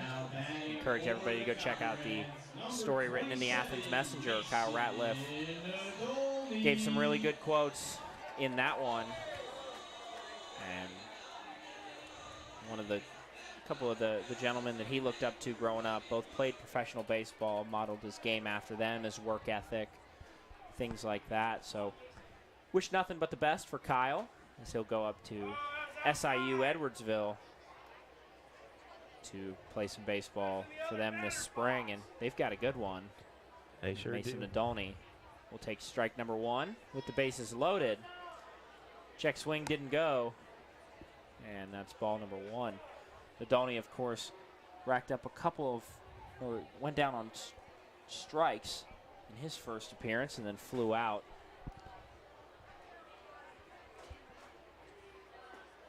Big swing at that one. And the count moves to 1-2. Yeah, what's impressive for the Copperheads right now is we have no hits from Ratliff and Nadolny, their two highest batting average guys. So, again, the rest of the lineup really getting it done as well. And not to mention Nadolny and Ratliff still finding ways to be able to come up with either productive outs or also being able to score runs. Ratliff has a run after the walk. And that's one thing that the Copperheads have kind of struggled with a little bit throughout the year is when guys like Kyle Ratliff or Josh Steidel or Mason Nadolny maybe didn't have the best game, the offense kind of struggled a little bit. And this game is just a testament to how hard these guys work day in and day out. You know, some of these guys a little bit farther down the batting order been able to be really productive today. I mean, Sebastian Silva, Trey Rucker, Mitch Klass, all those guys as they rung him up for strike 3 on a pitch that was nowhere near the strike zone. And Nadolny thought he was going to get an RBI walk there, but instead will be sat down for out number 2, and it'll be all up to Trey Rucker with 2 outs here and the bases loaded. Try and get a couple of these guys across the plate. He'll take strike number 1 on that low outside part of the plate. And the count will be 0-1. It is. We're thankful to the umpires in general throughout this season because, again, it's not easy. It's a very thankless job. But over the season, the Copperheads have been gypped on a lot of different plays. Rucker just gets the end of that one and will foul it off towards the Ice Haulers dugout. Maverick Stallings hustling over to get that one. But the count's 0-2 to Trey Rucker with 2 outs and the bases loaded. Sebastian Silva on third as he's going to foul that one off again. And a nice play made by one of the fans over there down the first base line. There you go, making a little bit of a juggling catch with a lot of people in the area kind of fighting for that ball. Pretty impressive to come down with it for the man in the blue shirt. Sebastian Silva on third, Clayton Hodges on second, Kyle Ratliff on first. The 0-2 pitch on its way. Chopper and is potentially going to get through the gap to throw over to third in time on a play that was not even close at third base. Clayton Hodges slid in, had plenty of time to get over to third base, made it in plenty of time, and the field umpire is going to call him out. So instead of a infield single for the Copperheads, it'll be a third out with the bases loaded. So no runs again in the bottom of the fourth. And when we return, Josh Cross, Jace Reinhardt, and Nathan Archer. You're listening to Southern Ohio Copperheads Baseball on YouTube.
Back here in the top of the fifth inning. Top of the fifth inning brought to you by Jackie O's Brewery, serving up premium craft beer here in Athens, Ohio. 3 area locations.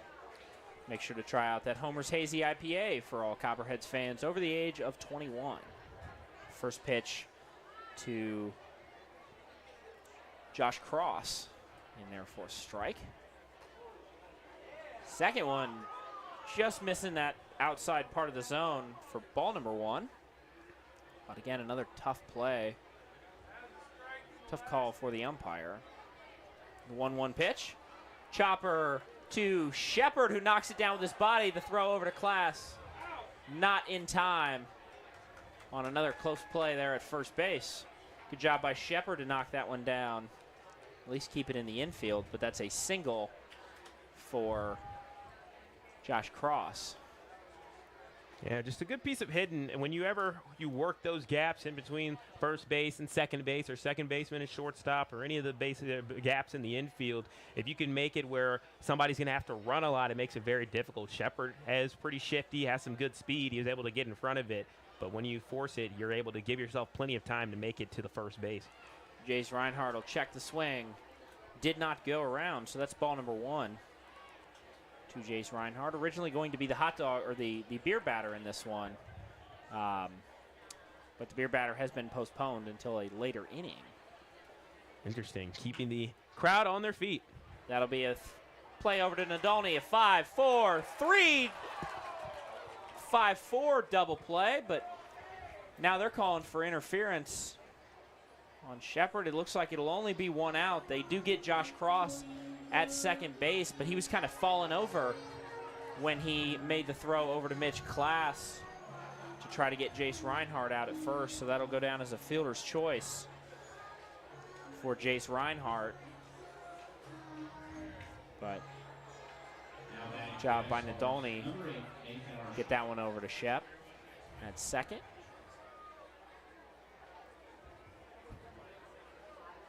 First pitch to Archer, high for ball number 1. Yeah, I'm shocked there. It almost was turning 2. They almost were able to pick up the double play. As we'll say, Cincinnati Steam, they're up 7-6, as that's one of the only games that has playoff implications right now, facing against the Zinga Scouts. Copperheads may even play a role in this playoff whole factor as well, as the Settlers are still alive. The Settlers, if they win tomorrow against the Copperheads, then they are in the playoffs no matter what happens with the Cincinnati Steam. If the Steam win tonight, there may be some drama tomorrow on Sunday afternoon. If the Copperheads can defeat the Settlers and the Steam win, we'll have ourselves. That'll be a shot out into the bullpen of the Sandusky Ice Haulers. And the count will be 1-2 to Nathan Archer. Yeah, so even though the Copperheads are eliminated from playoff contention, being able to still play a factor in the playoff race is definitely quite intriguing in the big picture of things in the GLSCL. But right now, our picture is quite amazing as we're at Bowering Stadium in a crowd of 2,000 plus. That one in there for a ball. Sean Peck in his second inning of work.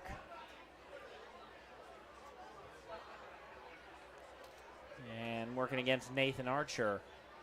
2-2 pitch. We'll take a look over at first base. Gets the sign, delivers the pitch. Another foul ball over towards the field hockey facility. And we'll do it again here at 2-2. 1 out in the top of the 5th inning. Copperheads still holding a 6-1 lead. Have not seen a score from either team since the first inning. Peck looks on. Wind to kick the deal. Swung on and missed for strike number 3. The 17th strikeout of the year for Mr. Sean Peck. The first one of the afternoon. And Nathan Archer goes down on strikes. That'll bring up Andrew Horvath to the plate. Yeah, Andrew Horvath can be very dangerous. We saw him put away that 3-run homer out to left field, a place where Kyle Ratliff likes to hit his home runs. We saw Horvath pick that spot as well out of the University of Akron, looking to get a little revenge here on Bob Wren Stadium as the Bobcats really gave it to Akron in that series. So maybe getting a little bit of revenge through his summer league game, and he had a great hit, and Copperheads will try to figure him out today. The 0-1 pitch on his way as the runner goes. A fly ball out into foul territory. Trey Rucker coming in, makes the slide, does not able to corral it in, but nonetheless, incredible effort from Trey Rucker coming all the way in from deep right field over to shallow territory over there down the first baseline as the Ice Haulers will toss that one over to the fans. Trey Rucker, of course, lost the hat on that one, so you knew he was moving. Oh, he was moving with some crazy good speed. The IMG Academy product has had a lot of good competition all throughout high school and even competition with Arizona State. So, again, you know he's going to put everything he's got into every play here with the Copperheads. He's done it all season long. Congratulations to him on making the move over to San Junco College, going a little bit closer to home to play his college ball. Nonetheless, had a good enough summer that was able to get recruited, and that's the second strikeout, number 18 for Sean Peck on the season. Ends the inning, leaves a runner on first base, and no runs allowed for the Ice Haulers. When we return, it'll be Bam Thomas, Maverick Stallings, and Mitch Class trying to get another run on the board and extend the lead for the Copperheads. You're listening to Southern Ohio Copperheads Baseball on YouTube.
Back here in the bottom of the 5th inning. Bottom of the 5th brought to you today by Steak and Shake.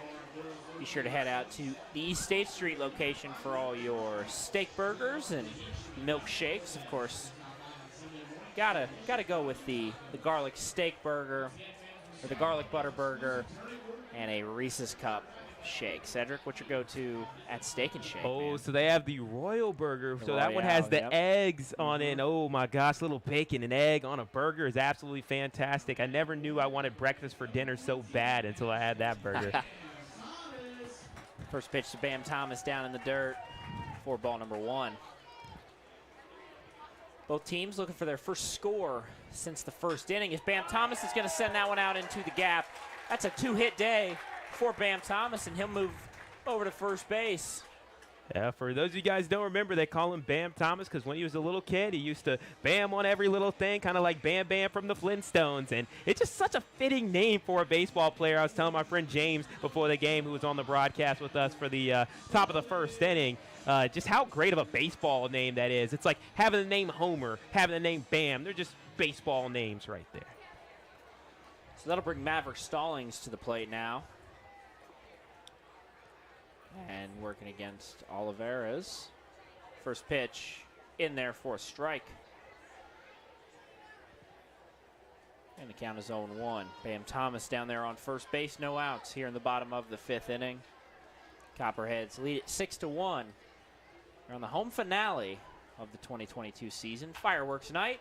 As there's a chopper over to Archer. 6-4. Not in time as Maverick Stallings will reach on the fielder's choice. And they'll get Bam Thomas out at first base. Stallings able to hustle down, beat the throw as it was a little bit late coming in from Mason Montgomery over there at second base. I can't help but think that's a little bit of a makeup call there, as it was a very close play at the plate. Maybe could have gone either way. And this time the ump going in favor of the Copperheads this time. So Mitch Klass will come up to the plate now. 1 on, 1 out for the Minnesota boy. Takes strike number 1. Of course, part of that infield tandem, that first to third connection with his longtime friend, longtime teammate, Mason Adolny over there at third base. Really cool to talk to Mitch when he was up here on the broadcast with me about played with Mason in high school and then ultimately played with him in college. Now at Concordia St. Paul, as there's a 6-3 double play. Gets Maverick Stallings. Nathan Archer makes up for the previous play. And the Copperheads go down 1-2-3 here in the bottom of the 5th inning. So we'll head to the top of the 6th. And it'll be Eli Snyder, Brady Renfro, and Mason Montgomery. You're listening to Southern Ohio Copperheads Baseball on YouTube.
Back here in the top of the sixth inning. Top of the sixth inning today brought to you by OUCU Financial, where you belong.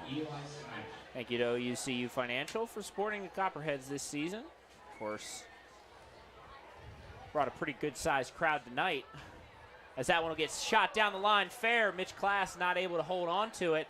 And looks like he's going to be digging out for a second one. Trey Rucker, the throw.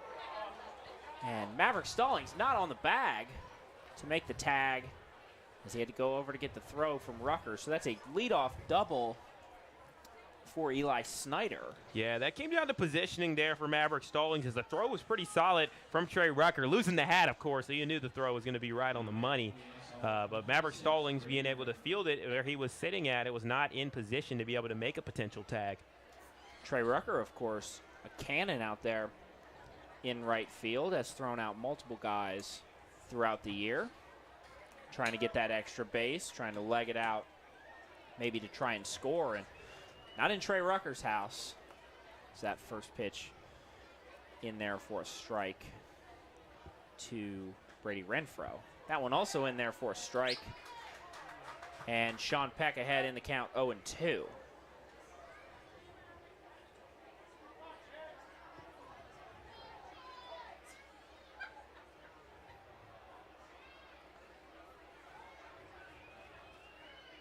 Peck will look back at second. Firing the 0-2 pitch in the dirt.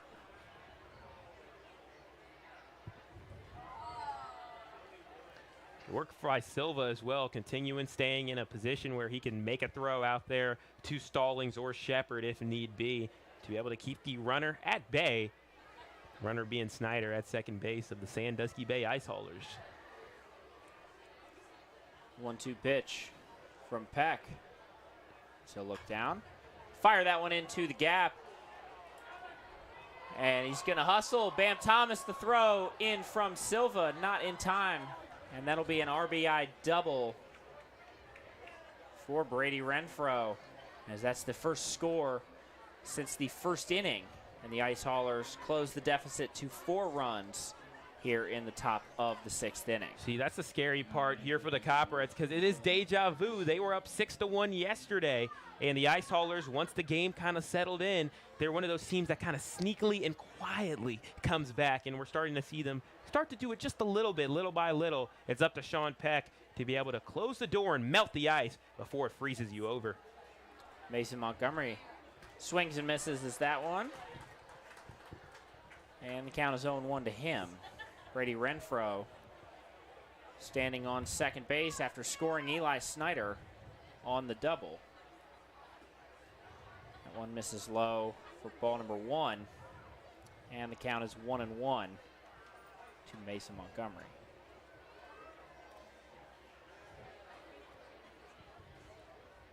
Peck looks back at second. Fires the 1-1 outside for ball number 2. And the count is 2-1. Yeah, it's just interesting how much 6-1 really came up in this series. Sean Peck instead of wearing number 4, he's wearing number 6 today. I was group number 6 in the leader for the kids camp today. And the first game of the doubleheader yesterday was 6-1. Copperheads' lead was 6-1 in the game, in the second game of the doubleheader as well. So that number combination comes up a lot. Even first 2 digits of the area code for Columbus, which is where I'm from. So maybe an omen. Who knows? 3-1 is the count to Mason Montgomery. That one misses outside, and that'll be a walk by Sean Peck. So now 2 on, no outs for the Sandusky Ice Haulers. Here in the top of the 6th inning, scored their first run since the first inning and have closed the deficit to just 4 runs, as the Copperheads lead at 6-2. Gonna need to get a quick out here, as we've now made it back to the top of the Ice Haulers lineup. It's Jacob Armsey. One's high for ball number 1.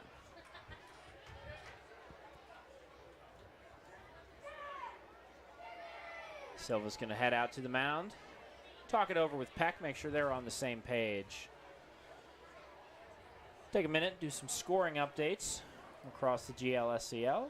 Yep, we'll go ahead and pull those up for you, as we have a lot of interesting matchups, although again, when it comes to the playoffs, this one was the most important, and the Cincinnati Steam have won today. So we're going to have some drama tomorrow as the playoffs will still be up in the air in the GLSCL North, as if the Copperheads upset the Settlers and the Cincinnati Steam are victorious tomorrow over the Hamilton Joes, the Cincinnati Steam will be in the playoffs. So definitely always good to see that. So we'll have all the Steam faithful tuning into our stream tomorrow, as this game will be huge. Also, the Lima Locos are up 7-3 in the bottom of the 8th inning over the Richmond Jazz. Muskegon Clippers up 3-1 over Royal Oak in the top of the 7th. Also in the top of the 7th, you have the Grand Lake Mariners leading the Michigan Monarchs 7-3, trying to pull off the upset, as the Mariners are in 6th place in the South and Monarchs are 1st place in the North. And then in our game, it is 6-2 in favor of the Copperheads, with the Ice Haulers knocking on the door of another score. Take a look back at second. Fire the pitch in there, fouled back, and the count moves to 1-2. Kids starting to get into it, chirping at the players a little bit. Jacob Armsey hearing it from the Copperheads faithful. Here, a sellout crowd. Bob Wren on a beautiful Saturday night for baseball. 1-2 pitch from Peck. Shot over to Mason Adoni. He's going to throw it to second. 6-4-3 double play. Rather 5-4-3 double play. Mason Adoni, Carson Shepard, and Mitch Class linking up, and that's now 2 outs. Here in the top of the 6th, as the runner advances up to third base. That is Brady Renfro up there on third. And Michael Pollard coming up to the plate now, working with 2 outs. First pitch from Peck, in there for a strike. Nice recovery from Sean Peck. Yeah, I'd love to see Sean Peck close it out with a strikeout potentially to close this one home, as we'll see the 0-1. The 0-1. Check swing did not go. That's ball number 1. And the count's even 1-1.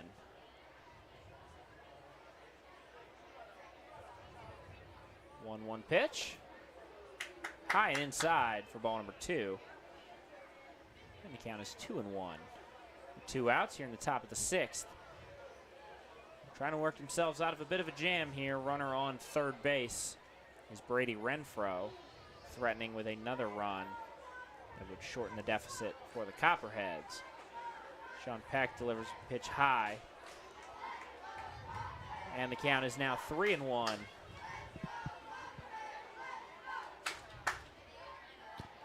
I absolutely love the Copperheads chance. Let's go, Copperheads, let's go. 3-1 pitch. Just misses inside on a very questionable call from the home plate umpire. And that'll be another walk for Sean Peck. His 4th walk of the day. On again, another questionable call from this officiating crew today. Yeah, you got to play through adversity, though, Tim. I mean, again, it's the human element to sports, which makes it one of those things where you might have calls that go your way, calls that go against you. Nevertheless, you're going to have to match up with it.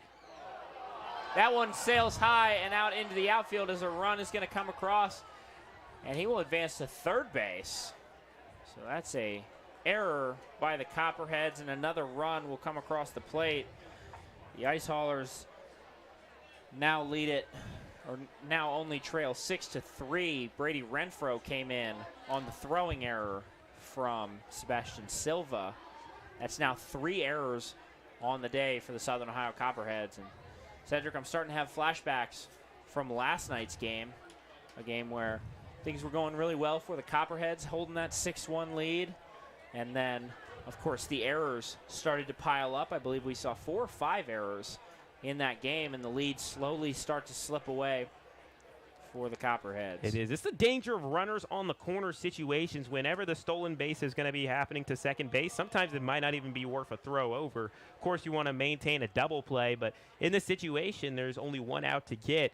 So potentially just holding the runner at bay at third base can be more valuable than having the play at second base. So, again, a little bit of a mistake by the Copperheads, and we'll see if they bounce back. But Yeah, I don't blame you, Tim, for getting a little bit of deja vu. But here's one big difference. Yesterday's a 7-inning game. This is a 9-inning game. Copperheads started to rally in that game and come back. So there's a little bit more time for the action to play out. We'll see what happens. 1-2 pitch. Chopper out into the gap. Shepard lays out, not able to make the play on it, and another run will come across. That's an RBI single for Josh Cross. And it's now a 6-4 ball game in favor of the Copperheads. The RBI single from Josh Cross shortens the lead to just 2 now here in the top of the 6th inning. Jace Reinhardt coming up to the plate now, as Copperheads need to get an out here to prevent things from getting out of control. They see their lead starting to disappear. First pitch from Peck, just outside for ball number 1. This crowd still not giving up on the Copperheads, no matter what it looks like. And Copperheads, even though they've given up 3 runs in a row, they still have the lead right now. And if they close it off, they'll give their bats an opportunity to continue to build on that lead. That one, a high fly ball out into right field. That one's going over towards the bullpen. And foul for strike number 1. The count is even at 1-1 to Jace Reinhardt. Cross will go back over to first base, as he was 3/4 of the way over to third base by the time that ball landed.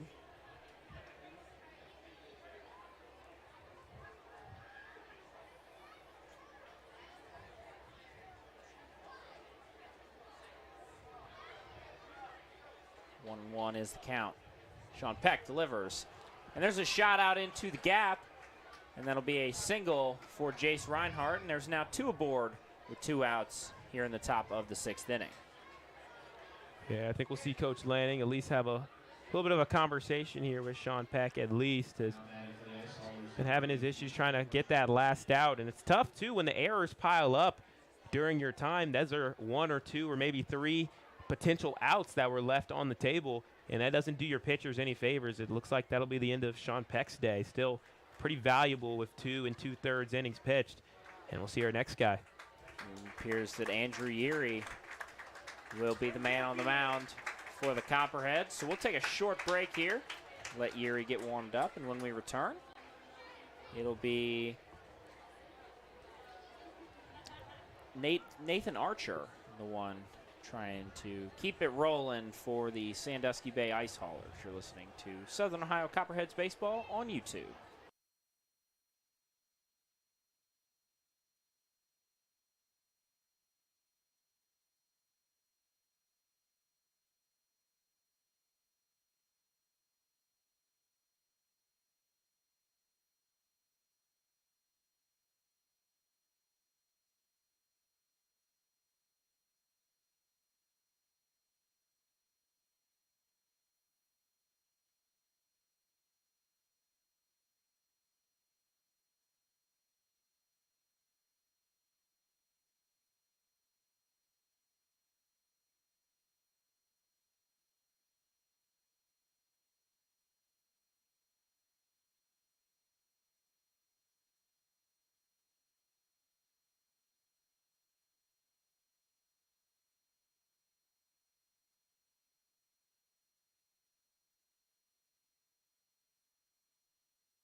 So Andrew Yeary takes the mound for the Copperheads, the Edison State Community College guy.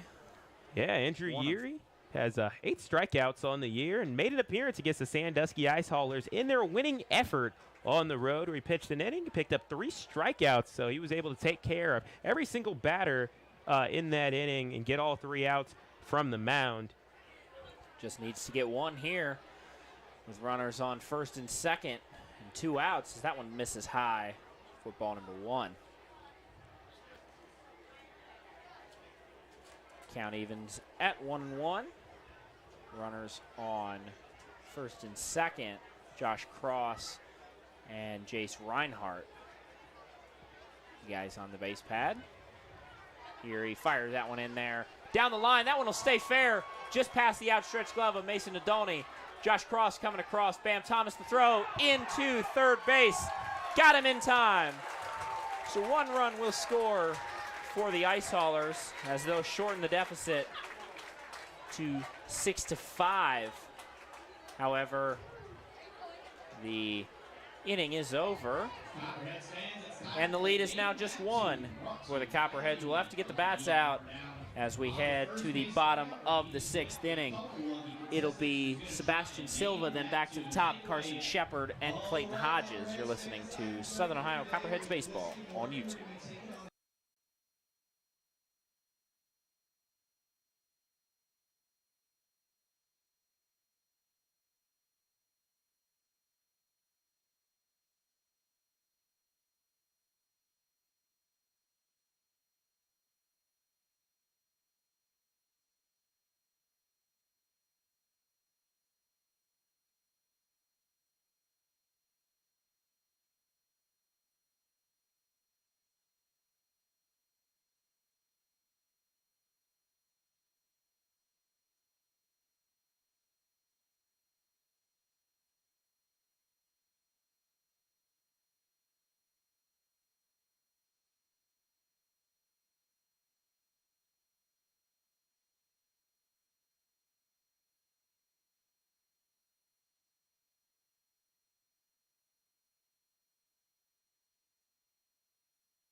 Back here in the bottom of the 6th inning. Bottom of the 6th inning today brought to you by Eclipse Company Store. Thank you to Eclipse, of course, for all you do for the Copperheads. Being a proud sponsor this year. Be sure to head out there to Eclipse Company Store and try out all of their great food, great beverages. Sebastian Silva up to the plate now. Working against Olivares. Olivares starting his 5th inning of work, rather. Throw ball number 1. Silva's going to pop that one up, and the center fielder Armsy coming in and makes the play for a quick out, number 1. Copperheads need to get a couple of runs back here, as they've already given up. They gave up 4 in that top of the 6th inning.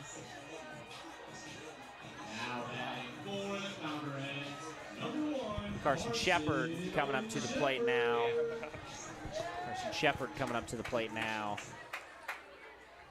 Trying to reach base once again after a controversial strikeout call. Ended his at-bat his last time up. That one will hit him and just continue to add to Carson Shepard's total. That's now 2 hit by pitches in this game. Or I guess 1 technically, but I mean, if we really think about it, it is 2. And that's 13 on the season. Keeps setting up that record higher and higher. We might have to check the GLSCL to see what's the most hit by pitches taken in a year by the entire league and see where he stands in league history. So we'll be curious about that for the next broadcast, but 1 runner on.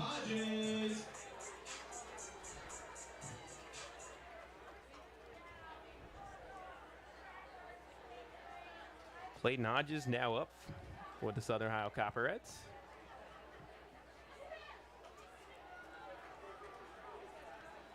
We'll swing and miss at that one for strike number 1.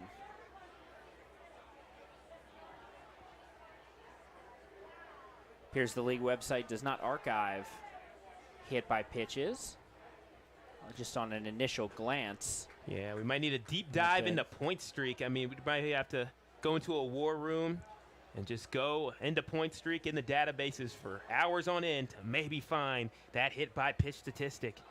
He's got to be up there, though. 14 or 13 hit by pitches on the year. It is. As it looks like Reinhardt's going to come out to the mound just to talk things over with Oliveras. I think the Copperheads, they need a home run from somebody in the lineup coming up. I think it's just what this crowd needs. Having a couple of goose eggs in a row on the board now for 5 straight innings. You don't want it to turn into 6. And with the ice haulers starting to get hot now, too. Don't want to have to play comeback ball. Had a comfortable 6-1 lead for pretty much the entire game so far up until that top of the 6th inning. As Hodges will take that one for strike number 2 off a nice breaking ball. Curved right into the zone from Oliveras. Carson Shepard on first base. And a 1-2 count to Clayton Hodges. 1-2 pitch swung on and missed. A drop third, and Shepard's going to take off for second base. So the runner will advance. That's a strikeout for Clayton Hodges. And now down to 2 outs here in the bottom of the 6th. And up walks Mr. Walkoff himself, Kyle Ratliff, who has taken 2 walks and a strikeout on his day so far, and looking to finally make some contact with the bat. It was 2 quick walks, and then obviously the strikeout looking on a pitch that just hit the outside part of the zone, as he'll take a big cut at that one. Yeah, and go down in the hole 0-1. I theorized that Coach Jared Hagan, a part of his strategy today is just not to throw anything over the plate for Kyle Ratliff, especially if he's such a dangerous batter that's destroyed your team multiple times this season. It also means a lot to this crowd. People come out here to see Kyle Ratliff and see the hitting that he's able to do. And if you don't give him that opportunity, that can take the crowd out of the game a little bit as well and take the wind out of the sails for the Southern Ohio Copperheads and just kind of get them off of that streak. And maybe a good strategy right now, it seems to be working, is Ratliff has had a hit in every game in the month of July and doesn't want that streak to end right here. The 0-1 just misses for ball number 1. The count's 1-1. Kyle Ratliff, 2 outs in the bottom of the 6th inning. Carson Shepard over there on second base. He's hit by a pitch and then stole a base on the drop third strike from Clayton Hodges. 1-1. Misses low for ball number 2. And the count moves to 2-1. Notice how a lot of the misses have been low as well against Kyle. You miss it high, you might give him a chance to swing, but missing low almost gives him no chance unless you see a little bit of a golf swing. 2-1 pitch, swung on and missed for strike number 2, and curveball there got him swinging, started up at the top. Ratliff just not quite able to make contact there as it broke towards the bottom of the zone. So down to their final strike here in the bottom of the 6th inning is Kyle Ratliff. Oliveras, check swing, did he go? they'll say he did not. And then we'll load the count at 3-2. So a payoff pitch on its way from Francisco Olivares. His 5th inning of work now. Came in relief of Monroe after giving up 6 runs in the first inning. That one misses outside, and there's another walk from Kyle Ratliff. So officially on the day, 0 for 1 after 4 plate appearances. And that'll bring Mason Nadolny up to the plate. So it's going to be up to the rest of the Copperheads. It looks like the Ice Haulers are not going to let Kyle Ratliff be the one to beat them. It's going to be up to the Copperheads to get around there, and it's going to have to come by a lot of smaller hits. Right now the Ice Haulers are out hitting the Copperheads 9-6, and it's been a while since the Copperheads have registered a hit aside from a couple of Bam Thomas hits. So the Copperheads, even if it's a little bit more of a dink and dunk type of strategy where you're getting single here, single there, single here, single there, that may be the formula, getting those bases loaded and trying to cash in as they need to increase this lead desperately as the Ice Haulers are nipping at their heels.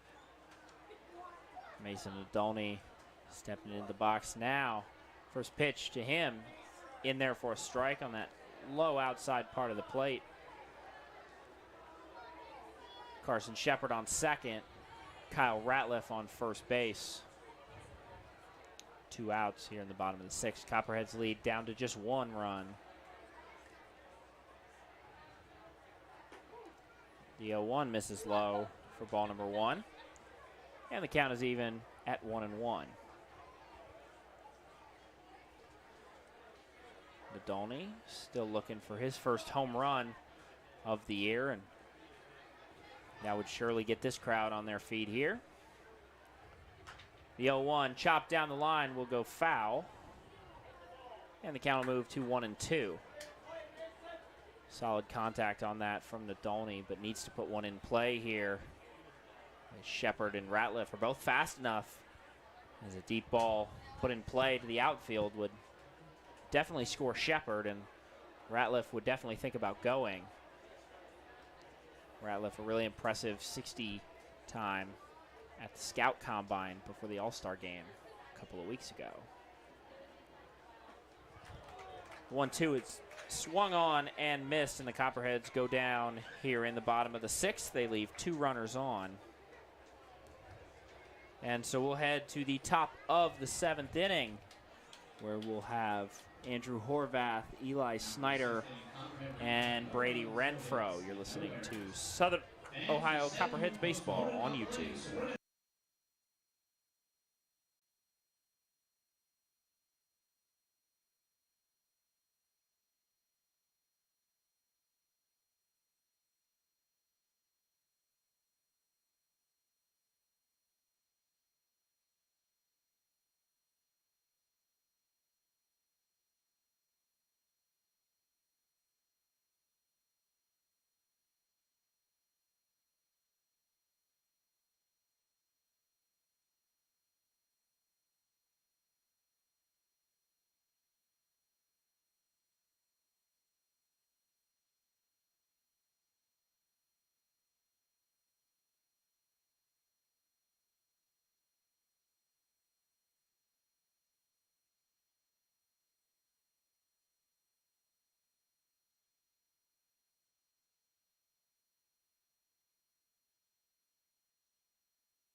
Back here in the top of the 7th inning. Top of the 7th brought to you by Larry's Doghouse.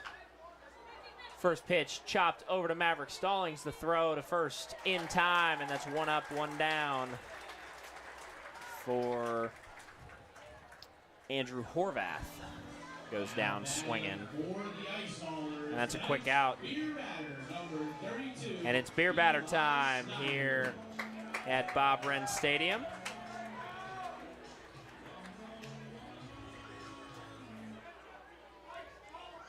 Eli Snyder will be the beer batter in this one. First pitch from Yeri. Check swing. Did not go. That's ball number 1.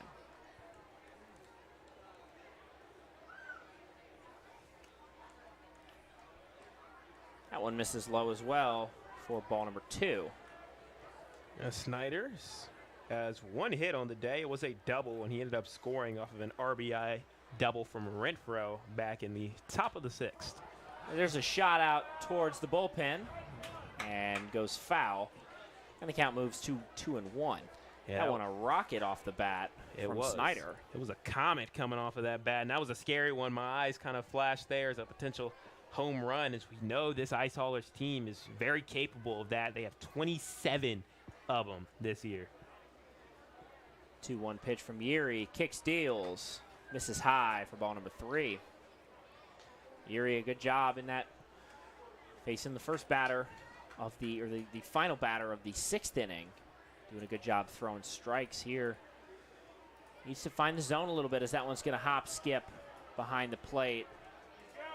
And you can keep going. He's testing Silva a little bit, playing that mental game with him, but will stay at first base.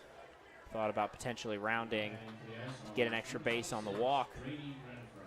See, that's one way to capitalize off of errors that somebody has made earlier, playing mental games, maybe giving them a smirk or something like that, saying like, hey, I remember your mistake that you made. Hey, look what I can do.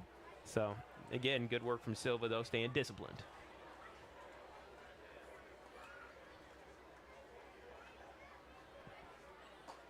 That one in there for a strike. As Brady Renfro now standing in the box. 1 out here in the top of the 7th. Copperheads holding the 1-run lead after a big 6th inning from the Sandusky Bay Ice Haulers.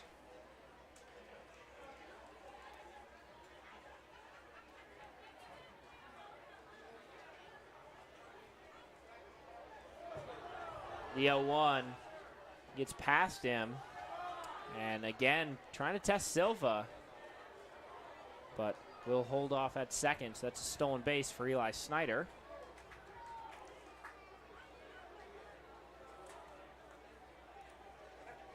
And the count is 1-0 to Brady Renfro. Brady Renfro with 2 flyouts as well as a double, and he was able to score a run today off of an error at shortstop.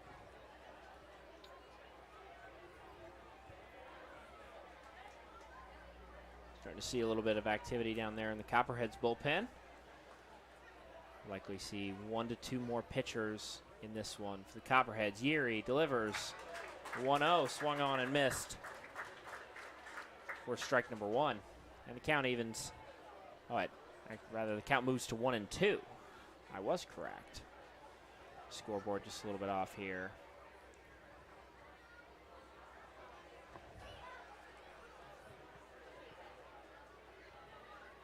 Here he looks on. That one chopped over to Carson Shepard. Throw to first in time for out number 2. But Snyder will advance to third base and now stands just 90 feet away from tying this ball game here in the top of the 7th. Mason Montgomery would be the go-ahead run. But with 2 outs, he's going to have to put a ball in play if they would like to score.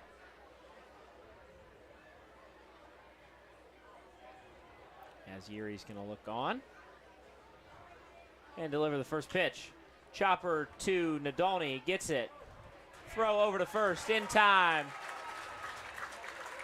No runs scored here in the top of the 7th for the Ice Haulers, who were threatening. Had a runner on third base. was Eli Snyder.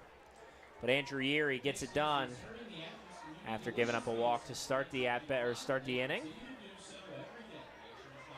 And when we head to the bottom of the 7th, still in a 6-5 ball game, it'll be Trey Rucker, Bam Thomas, and Maverick Stallings. You're listening to Southern Ohio Copperheads Baseball on YouTube.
Back here in the bottom of the 7th, brought to you by Ohio Health. Thank you to Ohio Health, as always, for all you do for the Southern Ohio Copperheads. We appreciate your support this season.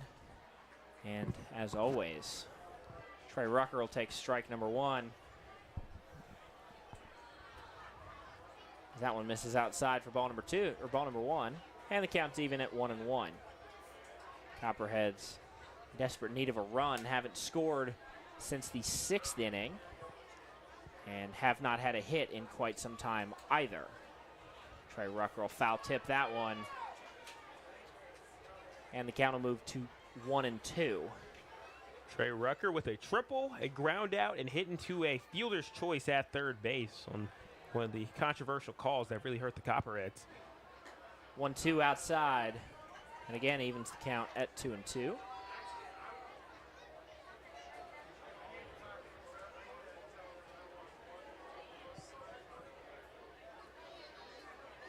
2-2 pitch to Trey Rucker, sent out into deep right field. Horvath underneath it and makes the catch for out number 1. For the Copperheads, number 14. So that'll send Ashton Bam Thomas up to the plate now. With 1 out here in the bottom of the 7th, Copperheads with a 1-run lead. It is, Tim. They got to start wearing down Oliveras. We have seen a pitcher go 8 innings. The only one we've seen is Gabriel Torres, who went 8 innings on the Copperheads in his start. So the Copperheads, they're going to need to figure out a way to drive that pitch count up, get Oliveras tired, and bring in another pitcher for the Ice Haulers, as Oliveras has had the Copperheads number. He has not allowed a single run. Pitch count currently sits at 86 with this pitch right here. 86 pitches for Oliveras, 5 2/3 inning of work.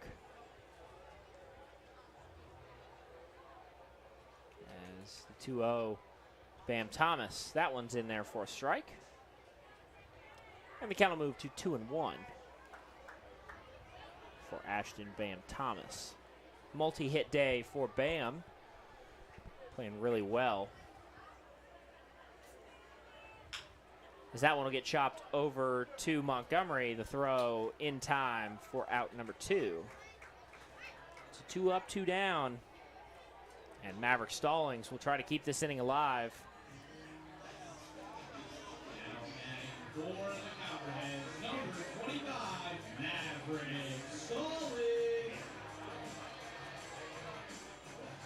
Still a pretty energetic crowd here in the bottom of the 7th. A lot of people sticking around to not only watch the fireworks after the game, but of course the fireworks in this game as well. And that first inning, people thought they were going to be in for a treat. That one sent over to Archer, the throw in time.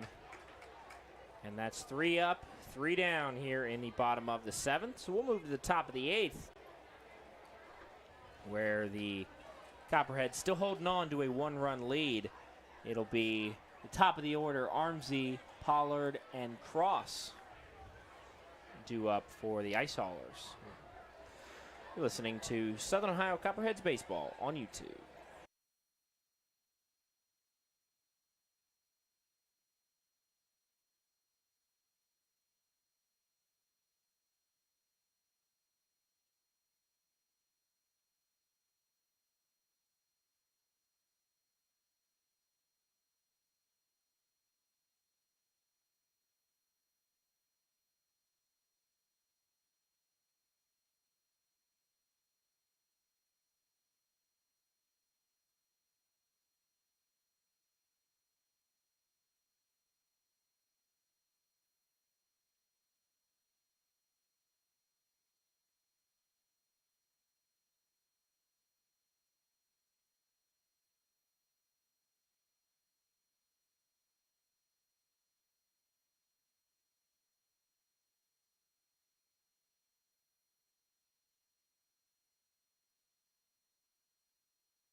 Top of the 8th inning today brought to you by Eclipse Company Store. Thank you to Eclipse, as always, for sponsoring the Copperheads. Be sure to head out to the Eclipse Company Store to try all their great food as well as the beverages.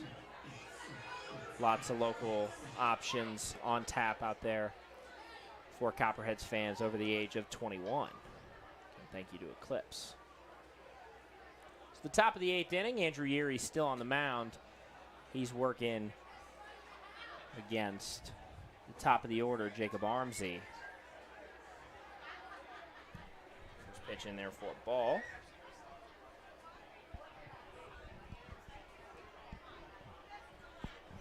That one missing just outside for ball number 2.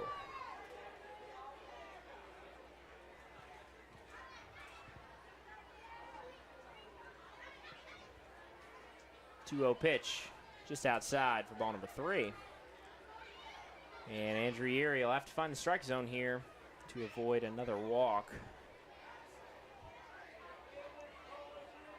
Yeary does not have as 1 walk so far on the day. And that'll be a 4-pitch walk for him. Yeah, and that sets the tone for an inning here for the Ice Haulers. Just being able to get that first guy on is always huge on the trajectory of what the inning will go. Getting that first out usually is a good omen. We saw in the top of the 7th inning they were able to pick up a first pitch out on the ground out to Maverick Stallings. This time we see a walk, first runners on, and the Ice Haulers can ride that momentum to potentially tying or taking the lead late in this one. So he'll get the sign from Coach Hagan over there at third base. Michael Pollard will step into the box now with one on and no outs. Yuri kicks, deals. That one's in there for a strike. Nice pitch from Yuri. And gets ahead in the count 0-1. Armsy on first. The sizable lead. Yuri will check him. Keep the ball.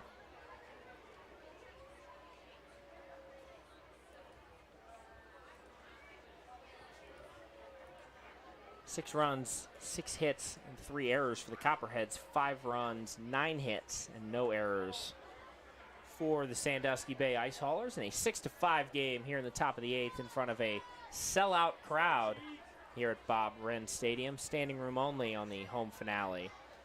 As he's going to show bunt. That one's going to go off Silva's chest. And Pollard will take off for second base.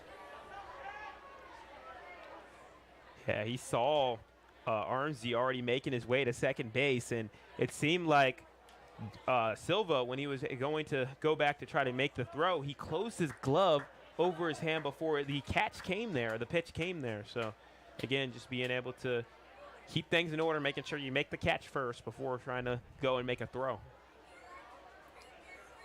1-1 pitch. Fouled back.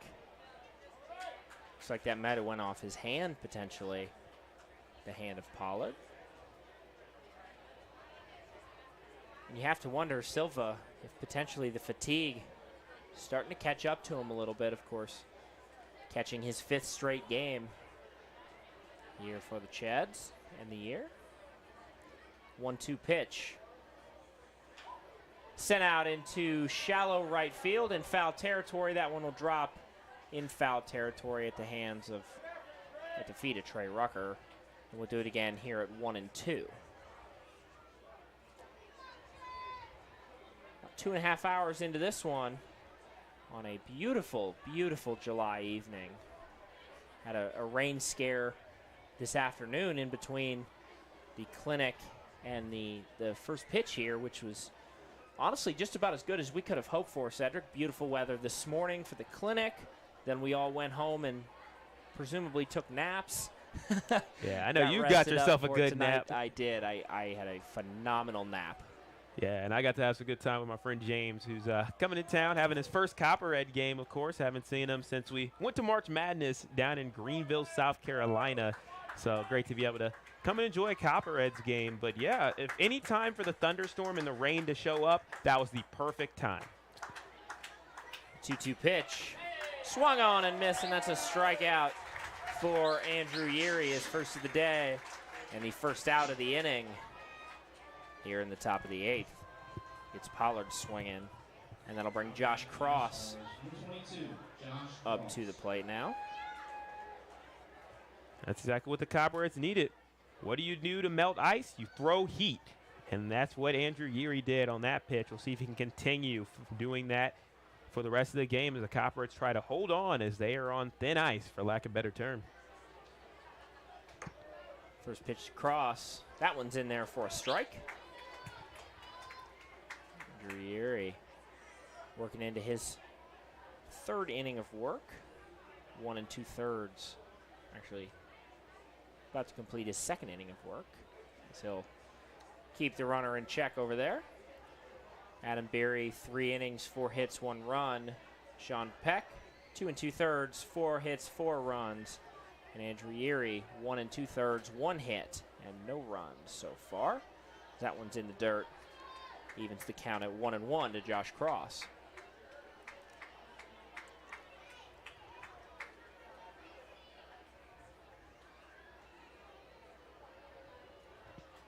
One.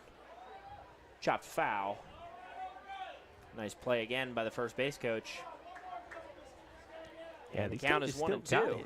They really still got it out here, honestly. It is. It's impressive. All the coaches around the league very active on second and third, or first and third, rather. Yeah, a lot of these guys former players for their respective squads. A lot of coaches all over the league ended up winning titles with their teams as well. That one sent foul, and we'll do it again at 1 and 2. I think Coach Dickey with the Cincinnati Steam, they didn't win a title, but they had some pretty successful years with him as a player and now as a coach. And then Hamilton Joes as well with Coach Thaman won a championship not only as a coach but also as a player as well. So, again, each of these coaches had playing days, and now they're giving back and trying to develop future players in this league. Even the Copperheads coaches, Chase Harris, a member of that 2018 championship team, and TJ Lanning never played for the Copperheads, but did grow up coming to Copperheads games, has family in the area, his grandparents from this area. So he spent a lot of summers as a kid up in Athens and went to his fair share of Copperheads games. So it's really important for these coaches, especially to play for a team that means something to them. And we'll see the chance start to get going here. Count is 1 and 2 to Josh Cross with a runner on second. Andrew Erie will look back at him. Wind to kick the deal. Pop up in the infield. Mitch Class getting up underneath it. Gauging it well and makes the out. So that's 2 down in the top of the 8th inning, and that'll bring up Jace Reinhardt with a runner on second. Number 20, Jace Reinhardt. That runner, Jacob Armsey. Good work. There on second.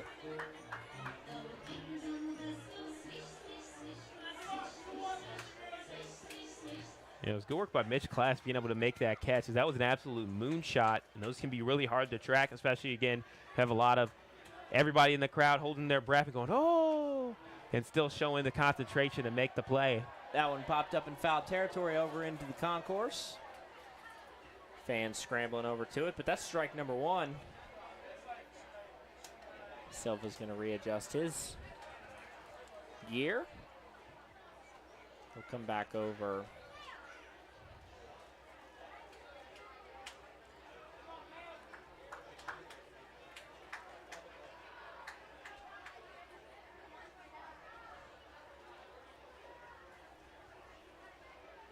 Andrew Erie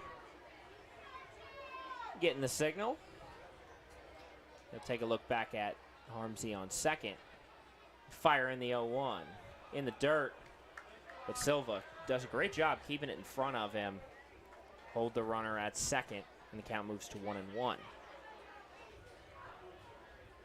got to think, if you're Andrew Erie, just try and give him something across the plate. Let your outfielders and potentially even your infielders make a play on this one. As he gets him down swinging. It is, but it's always strike number 2, and bit of a confidence booster there for him. Erie, one of his better outings of the year in this one so far. Most certainly is. We'll have a big pitch coming up.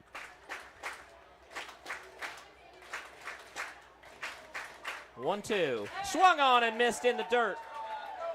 The throw down to first base in time for out number 3, and that's another strikeout for Andrew Erie. Getting love from the bullpen mafia down there. And that'll end the 8th inning, or the top of the 8th inning, rather. And so we'll head to the bottom of the 8th. Copperheads holding a 1-run lead. And it'll be Mitch Class, Sebastian Silva, and Carson Shepard. You're listening to Southern Ohio Copperheads Baseball on YouTube.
she's not even. Back here in the bottom of the eighth. Bottom of the eighth presented by Steak and Shake. Sure to head down to the Steak and Shake location out there on East State Street. Get all your steak burgers and milkshake needs. New pitcher for the Sandusky Bay Ice Haulers. Number 6, Jacob Kersher. Yeah, Krauscher, he has an ERA of 4.9 in 7 games played. Pitched 14 2/3 inning, registering 7 strikeouts, 4 walks. Has not played against the Copperheads or played against any team in the South Division, and he even spent some time on the disabled list, so glad to see him healthy. He's another one of those guys who is a MAC pitcher, University of Akron. Counts 1-1 to Mitch Class. No outs here in the bottom of the eighth. Copperheads hold a 1-0 lead as Class is going to swing at that one. And the count will be 1-2. Yeah, and that's huge for the Coppers to finally get Olivares out of this game. I mean, just a phenomenal effort by him, pitching 6 1/3 inning, I believe, and getting through all of those without yielding a single run. Put the Copperheads on their heels as Class will foul the 1-2 pitch back into the net. And we'll do it again here at 1-2. But yeah, the Copperheads in complete control to start the game. Monroe, 2/3 innings, 2 hits, 6 runs. And then Olivares comes in and really halts the Copperheads offense. This Class is going to get just a piece of that one. And he'll get another shot. Really impressed, too, with the Copperheads pitching today as well. Andrew Yeary, a guy that has often struggled throughout the year, but keeps coming out and trying to get better. Check swing did not go. So definitely a big congratulations to him if it is the last time we see him. Great job ending the year strong. Picked up a couple of strikeouts, too, to end the game. 2-2 is low. And that'll move the count to 3-2. Picked up 2 strikeouts, did Andrew Yeary.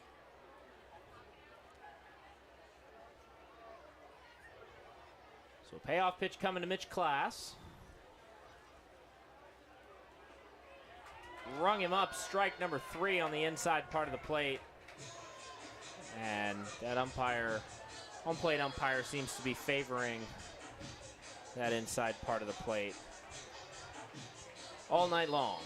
All night long. At least you can say hats off for consistency. Krauscher picks up his first strikeout of the day. And Sebastian Silva, the catcher, will step up to the plate now. The left-hander, Virginia Military Institute, will go to work. First pitch. Fouled off over to the left side of the ballpark for strike number 1. Yep, Jordan Long in the on-deck circle, so he'll be coming in for Carson Shepard in the first slot in the lineup. The 0-1 just missing outside for ball number 1. And the count is even at 1 ball and 1 strike.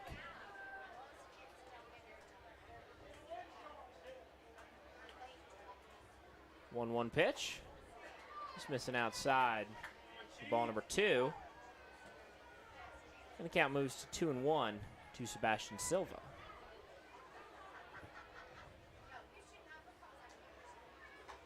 The 2-1 pitch swung on and missed.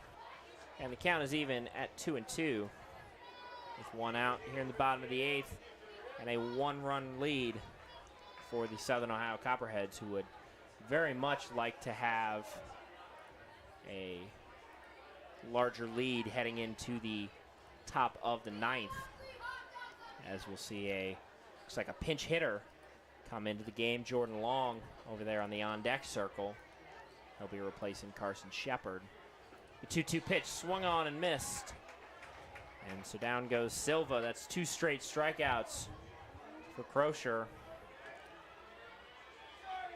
And Jordan Long will come up to the plate now with 2 outs. Jordan Long originally Now batting from for Edison State Community College, transferring up to Notre Dame College. And congratulations to him, making the jump from JUCO up to Division II. We'll see Jordan Long on the mound at some point tomorrow. He and Clayton Hodges both going to probably get a couple innings, or at least an inning, potentially more depending on how his day goes. But Jordan Long very proud of his 0 ERA. That one sent down the line foul for strike number 1. Hey, is that Annie Valent in the crowd giving out free hot dogs to people? Mary's Doghouse got some extra dogs.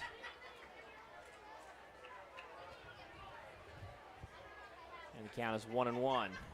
Jordan Long. He'll take strike number 2. And the Copperheads down to their final strike here in the bottom of the 8th. Clayton Hodges awaits on deck. And he'll take a step out of the box real quick to take a breather.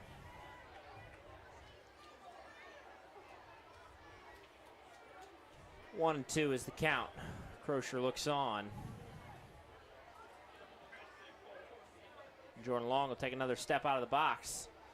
Continue to play that mental game. Try and gain the upper hand here as he awaits the 1-2 pitch. Swung on and missed, and that's 3 up, 3 down, and 3 strikeouts for Crozier. Yeah, Jacob Crozier, you could tell he hasn't played a game probably in a while, given he was on the disabled list for injury. So he may be coming in very fresh, fresher than maybe any pitcher in the league right now. We'll head to the top of the 9th, and if the Copperheads are able to get 3 outs, that will be the ball game, but it'll have to deal with Nathan Archer, Andrew Horvath, and Eli Snyder. You're listening to Southern Ohio Copperheads Baseball on YouTube.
It's do or die time for the Sandusky Bay Ice Haulers here in the top of the ninth, and it's presented by Ohio Health. Thank you again for Ohio Health for your continued support of baseball here in Southeast Ohio. First pitch to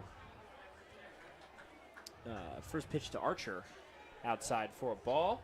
We got a new pitcher, the Moose, Big Alaska, Sam Maudsley, on the mound today to close things off for the Copperheads in the top of the ninth.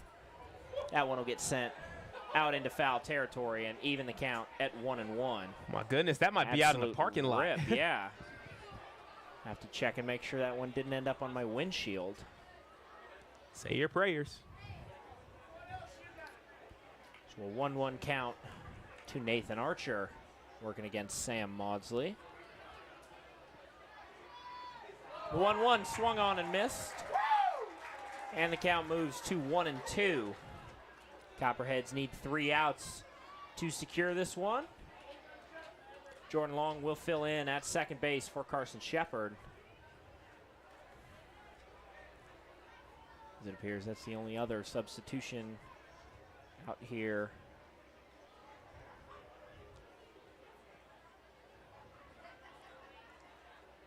Maudsley will get the signal from Silva. The 1-2. Popped foul. Back behind the stands here. And so we'll do it again here at 1-2. Yep, Sam Maudsley making his 7th appearance. This is only his 2nd time coming in as a reliever, and he did very well the first time against the Settlers. The Copperheads only win against the Settlers this season. Can Maudsley pick up the strikeout here? We'll find out. Sam Maudsley, a guy that plays really well to start games as that one gets sent over to the gap. Jordan Long, the throw not in time off the throwing error, and it appears Archer's going to move up to second base. Tough play from Jordan Long. And the tying run is now in scoring position here in the top of the ninth inning. Yep, and that's when you want to make a comeback, you want to make a rally. You've got to get that first runner on. That sets the tone. And now here's a guy that burnt the Copperheads yesterday. It was Horvath with a big home run. It was a 3-run shot, and it was out to left field, and that ended up being the game winner. Now he's in a situation to potentially give his team the lead. He's got the clutch gene. Can the Copperheads figure him out, and can Sam Maudsley pick up potentially the biggest out of his career? The 1-1. The first pitch is outside, and count moves to 1-0 to Andrew Horvath. Nathan Archer on second base. Sam Maudsley on the mound for the Copperheads. The 1-0 pitch. That one's in there for a strike. And the count's back to 1-1. Copperheads holding the 1-run lead here in the top of the ninth inning. Need to hold and get 3 outs to avoid going to the bottom of the ninth. 1-1. Sent out into foul territory, shallow right field. The count moves to 1-2.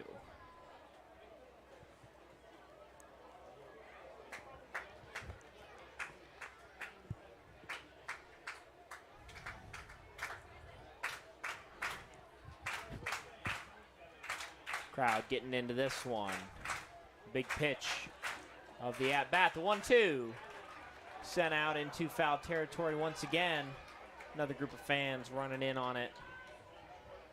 Jared Oakes will deliver some more balls out to the umpire.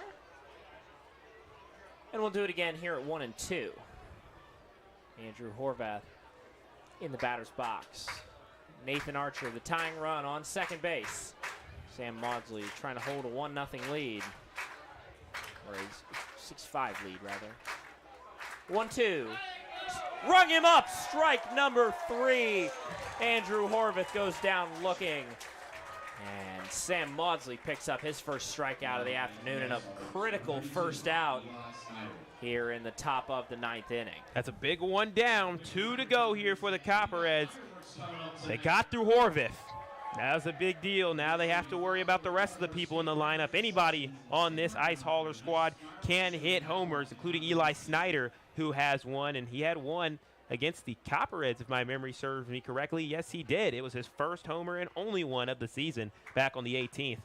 First pitch to Snyder, fouled down the third baseline over to the Copperheads dugout for strike number 1. Crowd absolutely locked into this one as they're waiting to see if their Copperheads can close this out in the home finale. Maudsley gets the signal. The 0-1 in there for a strike. And the count is now 0-2 to Eli Snyder. Sam Maudsley, one of the most consistent arms on this team, came in at an absolutely perfect time. His first day with the team was the day after opening day and really settled into his role as a starting pitcher from day one. Just missed on the outside part of the plate in a very similar spot to the last strike number 3. So we'll do it again here at 1-2, but the crowd showing their displeasure for this one as the count moves to 1-2. Maudsley. 1-2, high for ball number 2.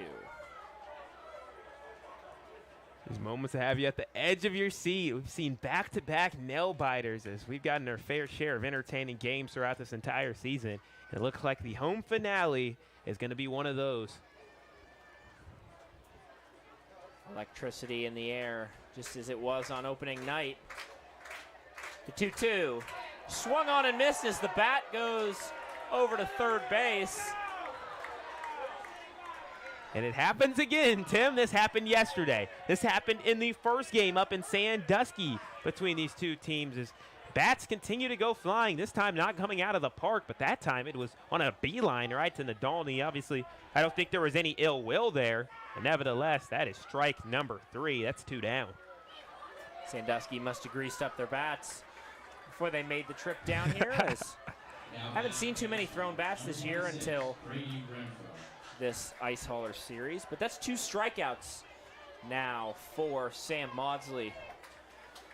Moose, Big Alaska, trying to close this one out, down to the final out with the tying run on second, the go-ahead run at the plate. First pitch, high for ball number 1. Brady Renfro is at the plate.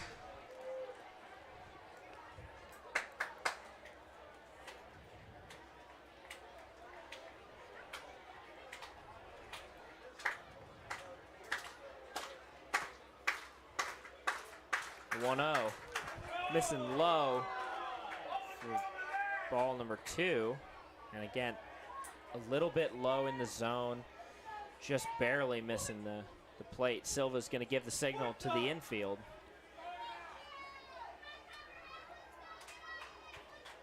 And the count is 2-0 to Brady Renfro. Maudsley looks on.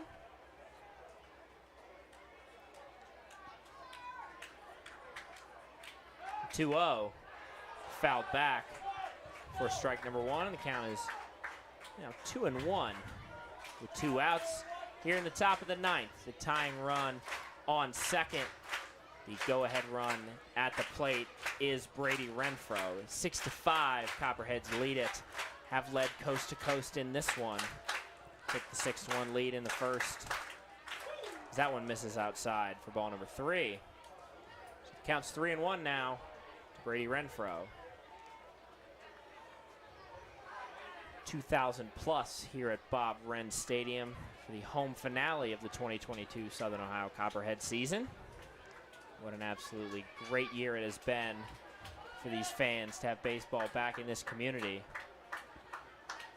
And they're looking for one more electric win here at Bob Wren. Maudsley, the 3-1, popped up again, and it'll be the ultimate payoff pitch now coming to Brady Renfro. This is the kind of thing you dream about when you're a kid, Sedric. Full count, 2 outs. Tying run on second, go-ahead run at the plate. Whose top dream will of come the true? ninth inning. Sam Maudsley looks on as the crowd here at Bob Wren is on their feet.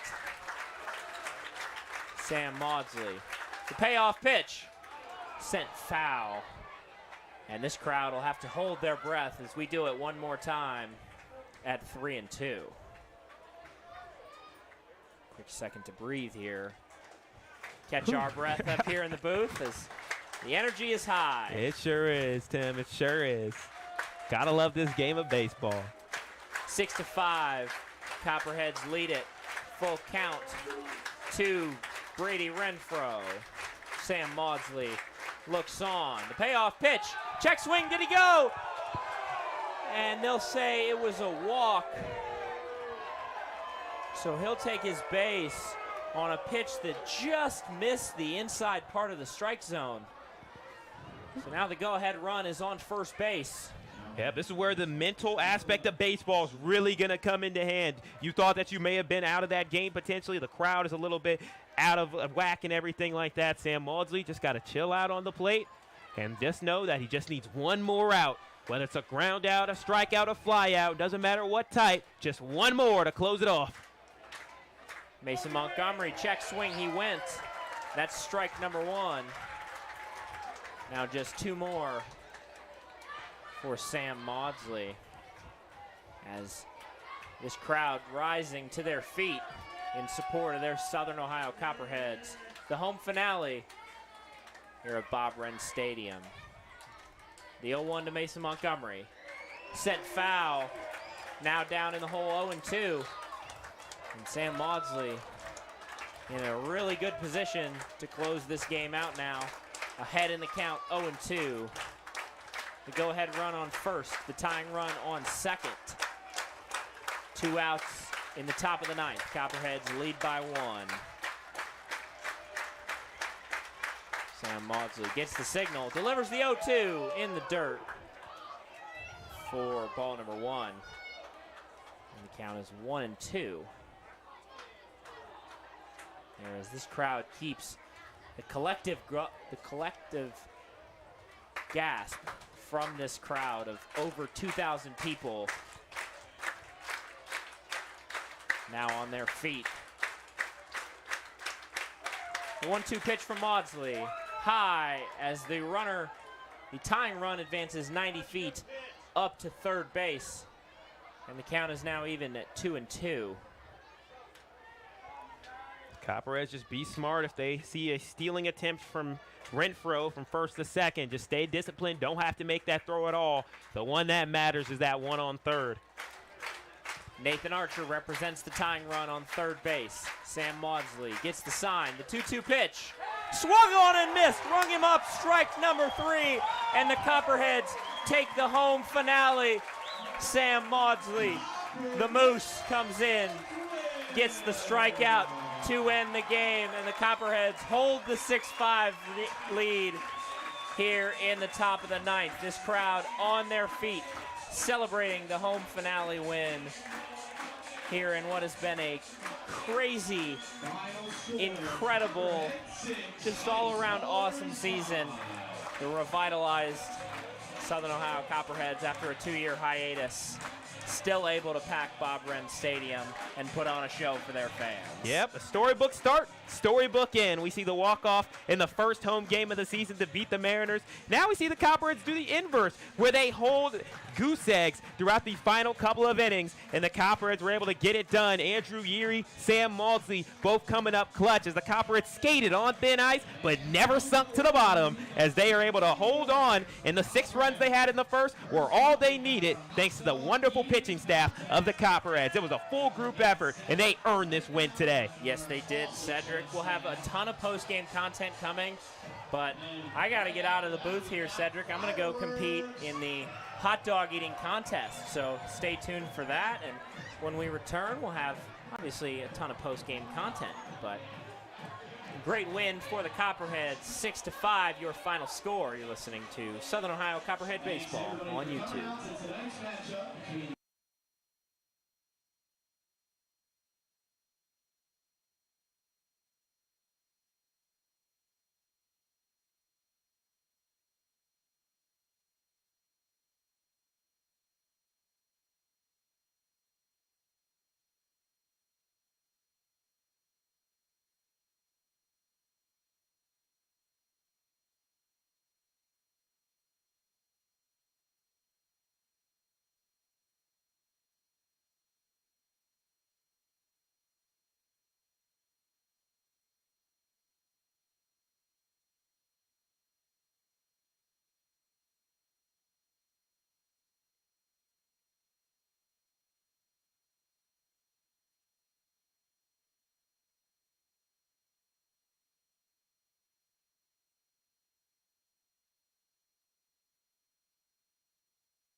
All right, Copperheads fans, we're going to have some post-game content as Tim Hanna is going to be competing in a dog-eating contest as the Copperheads just won 6-5. So we're going to have a lot of stuff going on. Not only will there be fireworks, there will be interviews. There will be a little bit of everything here at Bob Arend Stadium to celebrate the Copperheads being able to do really great at the beginning as well as the end of the season for this home game stretch. There's been lots of memorable home moments, including the walk-off on opening night as well as this final game here where the Copperheads took a 6-1 lead and were able to stave off the Ice Haulers. But here we go. Tim sitting there in the middle in his orange shirt. We'll see if Tim Hanna can get it done. A couple other people I know, including Jacob Rockoff of Ohio University, out there for this competition. We're going to record it here. This is a little bit of a surprise for Tim. I don't know if he knew if this was going to be recorded or not up here in the broadcast, but this is some bonus content for our very own Tim Hanna. Has been a great broadcaster, an even better friend, and excited to see him go in the hot dog contest and see what he can do. These are foot-long hot dogs courtesy of Larry's Doghouse, one of our wonderful sponsors. It looks like Coach TJ Lanning jumping into the plate as well. So it looks like he's going, or is he going to go find himself a hot dog? Yeah, he's jumping on in. Talk about promotions. The Copperheads do it best. And I'll have a little commentary for you as it may be hard to see. If we were to zoom in any more, it might be in the back of fans. So let's see, try to give you guys the best visibility as I can here. Got some of the players kind of stepping in, but this is going to be exciting. A lot of people still sticking around. It is a very, very strong crowd as people are going to start making their way to the right side of the field as the fireworks will be getting started. If no one eats all 5. So here we go. It's going to be the hot dog contest. I'll have you guys try to be able to listen here. More than one person eat all 5 in that time period. The winner would be who finishes first. So that's how we're judging today's event. We will begin shortly once we get water and food.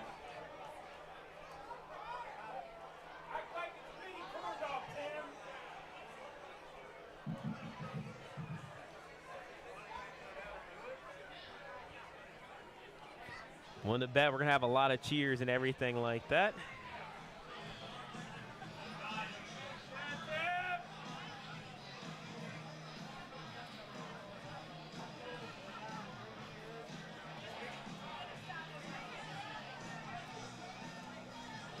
Go ahead and put it more at the middle of the screen there. We'll transition that for you. Here we go. Maybe a little bit of a better view. And let's see what Tim Hanna can do as the hot dog contest was going to be underway here from Bob Arend Stadium. Sedric Granger on the call. I have my friend James Frederick also right next to me. Of course, James, thank you for coming to visit. We appreciate you as it's going to be a good hot dog eating contest. And here, I'll even let you grab a headset here, James. Have you ever seen a hot dog eating contest? I have not, Cedric. Yeah. Well, this is the first time. We'll see if anybody will unleash their inner Joey Chestnut. We'll see. Hey, he's the greatest athlete of all time. No doubt about it. I don't think I could down that many dogs in that short of a time. It's crazy what they're able to do. The water, the hot dog, they have techniques, and we'll see if we see any techniques here today, as these aren't easy hot dogs at all. It looks like they're going to get about 4 or 5 of them, foot-long variety. I saw them all prepped up. They did give away some earlier as well to some of the crowds. We wish we would have gotten to snag one. Hey, free hot dogs are the best. They are. Especially for us college students who don't make a lot of money, you know. But that is true. We'll do what we can do here as we're getting ready for it to start, as we're sitting here in anticipation, as it looks like they have some Donato's Pizza here for the players, as they're going to sit down and enjoy. Matthew Nolan, Jared Oakes, a couple of the Copperheads sitting down to get a front row seat for what's going to be going down here. Carson Shepard stepping on in, Trey Rucker as well. As it looks like everyone's got on Gray Lake Summer Collegiate League shirts, which is cool. We're up in the league and everything of that sort. But hopefully we'll be getting underway here soon. What did you think of the Larry's Doghouse chili cheese dog today, James? It was a pretty good hot dog. I cannot lie. It was really good. It is. Welcome to Southern Ohio. We got a Southern Ohio style down here, of course, getting the conies. Yeah, that's a classic staple. Of course, Skyline down in Southwest Ohio. Larry's Doghouse rocking it in Southeast Ohio. Yeah, we need to bring this down to Mississippi State. I'll say that. Yeah. You guys are missing it up there. I know you guys got some other good food places, though, up at Mississippi State for sure. Got the nice Southern cooking and all that sort of thing.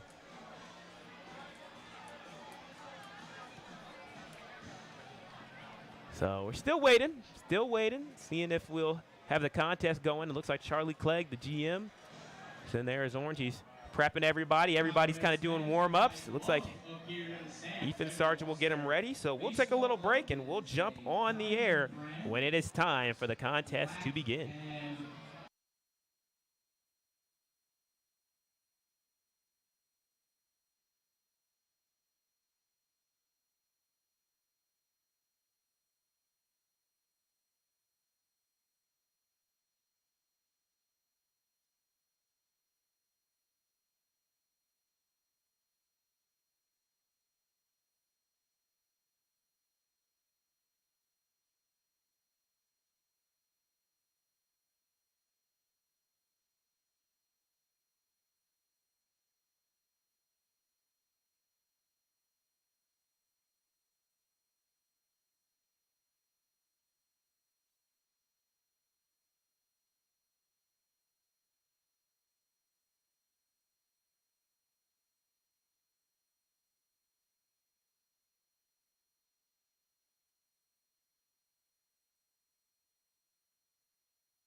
All right, we should be ready. They got the music getting started. All right, James, you ready for this? Yes, I am. All right, let's see how it goes. Come on, Tim. We're all rooting for you. Let's go, Tim! Oh, goodness. They're going to have the sweet victory coming on here today. They're pouring out cups of water for everybody. I know the big strategy is to, like, down water with the hot dogs, see, over to get more. Yep, that's what Joey Chestnut does, and that's why he won 15 straight hot dog eating contests. Yep, you heard that, 15 straight. We're going to see who's going to win their first hot dog eating title as we have the, as far as I know, the first annual Copperhead Hot Dog Showdown. As TJ Lanning's trying to start the sweet victory, a little chant and everything like that. Is see the coaches, players alike, everybody toured together. 2,000 plus people proud. Here we go. We're starting in 6, 7, 6, 5, 4, 3, 2, 1. We go. We're underway here at Bob Wren Stadium. It's a hot dog eating showdown. It's hot diggity dog time. A little bit of that Mickey Mouse Clubhouse theme song. And it's going to be a fun battle here as everybody has different techniques. Some people are speeding it. Some people got drinks. We can see who could be able to down it. Maybe some people using mustard, some people using ketchup, some people maybe using some Copperhead sauce, a little bit of everything here in a hot dog eating contest. And we'll see who's up in the lead. I'm really far away. I need to get my glasses up here, James, to see who's in the lead. I want to say it might be the guy in the green shirt. All right. Guy in the bright green or the darker green? The right green. Right green. All right, so yeah, the lighter green with the Cleveland Guardians hat there. It looks like a little bit harder, but yeah, look at him. Guy with the black hat and the olive green is looking like he's doing well. Tim Hanna still fighting through it. Tim Hanna did not have dinner before this game in order to get ready for this. Do you think that's a good technique? It's not a bad idea. I mean, you're on an empty stomach, so that's always a good thing. If you want to eat 5 hot dogs in a row. Of course, 5 hot dogs in a row. And these aren't just any hot dogs. They are the foot-long variety, which makes it a lot more difficult. As, again, hats off to all our competitors for continuing to fight through this. A hot dog eating contest, maybe not what you signed up for when you go to a baseball game, but some people jump on it for the opportunity to get a free dog and potential glory in front of 2,000 people. Who knows? Man, you got to love Athens, Ohio. Got to love Southern Ohio. TJ Lanning is out there. Is Coach Lanning done? Or is he going to open it up? Or is he throwing in the towel? We'll see. Coach Lanning out there fighting Jacob Rockoff, big figure at Ohio University, out there being able to do his best. Definitely make sure to go out and check out some OU Bobcat games. And then now Tim Hanna, he's slowing down, but Tim Hanna's continuing to fight like the soldier that he is. Hot diggity dog up in here at Bob Wren Stadium. Absolutely electric. Let's make some noise. Oh, Ethan is out there pumping it up. This is absolutely electric. Take a listen.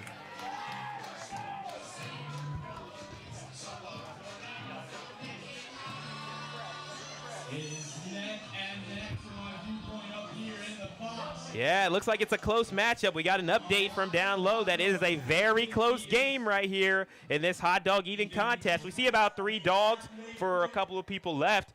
And people have already downed a foot-long hot dog already as they're continuing to fight. Also, this is a great way to be able to spend the time in between the fireworks, Jane, because sometimes it takes some time for the fireworks to be set up. Yeah, absolutely. Yeah. Jumping in hard sucks. You heard it from him. Coach. Oh, Coach, no. Oh. Down goes the hot dog. You gotta eat the hot dog is fairly fell out of the guy in the olive green shirt. The hot dog fell out of the bun, and it fell on the turf. Oh, no, please. He's not going to eat it. He's not going to eat it. No way. This crowd will go crazy if he does. Oh, he ate it. No. Oh, my. Oh, my. Got a crazy competition here. It's all for glory. Hey, you got to do whatever it takes to win. You got to do whatever it takes to win. You heard the take here first, folks. TJ Lanning still going strong. Head coach of the Copperheads comes out here, coaches a game.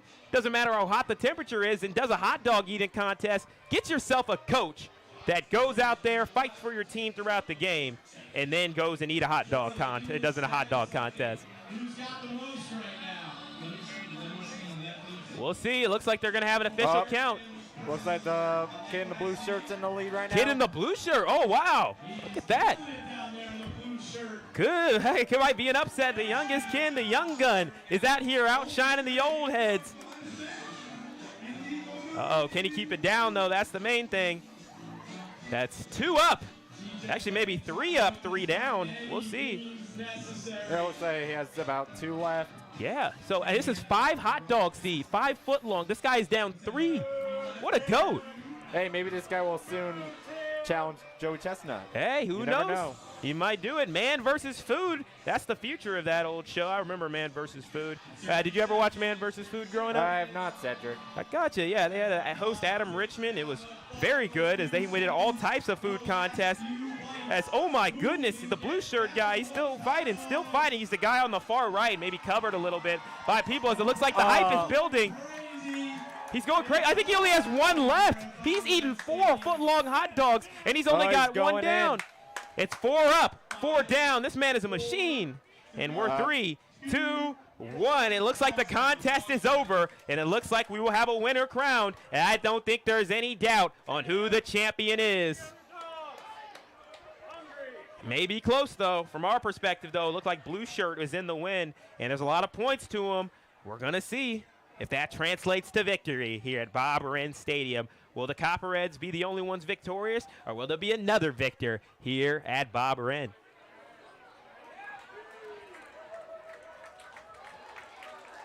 It looks like we're getting claps. They're pointing to blue shirt.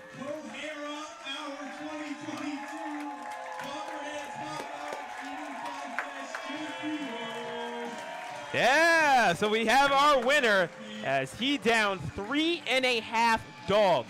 3.5 foot long. Hot dogs. Yeah, these were just not any. Long. Don't forget the foot long. That's right, James. These were not just any dogs out here. That was really impressive. I mean, wow, what a contest. It's like great to get bonus content like this. I mean, that's not every day you get that. So that's not just good, but terrific. But wow. I don't think I've ever called a hot dog contest before, and I quite liked it. Maybe I'm going to have to try that out one day. Hey, maybe you'll be on it for 4th of July some year.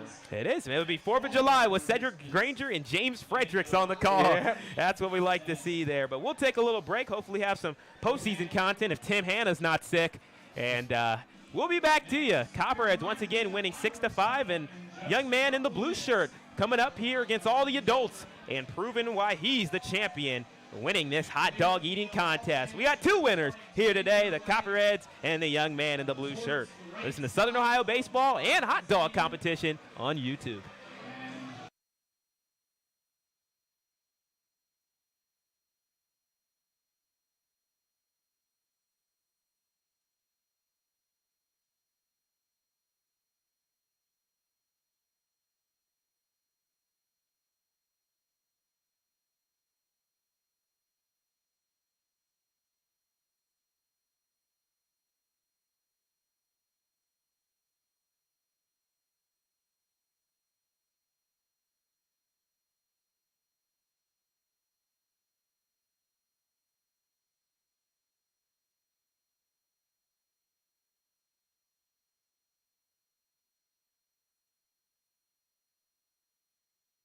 So I'm going to join you guys just for 1 second here. So I'm going to take the iPad and I'm going to show you guys this crowd. This was the crowd that was here the whole time as they all make their way to the right side. But these people all cheered on the Copperheads tonight. And it is an impressive showing as they start to file out there for a big-time fireworks show that's going to be happening right over there. And, hey, we might keep it on for the fireworks show. We might as well keep celebrating on this broadcast because it's a party and a day we want to remember as you see some of the people that have competed, including Jacob Rockoff, as well as some other competitors as Tim Hanna will be working his way back up. And, again, what a great day to be a Copperhead, but I wanted to make sure we acknowledge the fans because that's really what it's all about here with the Copperheads, getting that family-friendly fun at an affordable price, and that's what the Copperheads is all about. You listen to Southern Ohio Baseball on YouTube.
Back inside the broadcast booth now, joined by Copperheads pitcher Andrew Erie. Andrew, you've been a little bit inconsistent this year with your starting, but today you came out, pitched really solid, didn't give up any runs.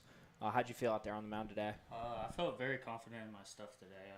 My fastball wasn't there, but my curveball was there, so I made do with that. And it was just fun to come out here and pitch in front of everybody. You ever pitched in front of a crowd this big, about 2,500 people here tonight? No.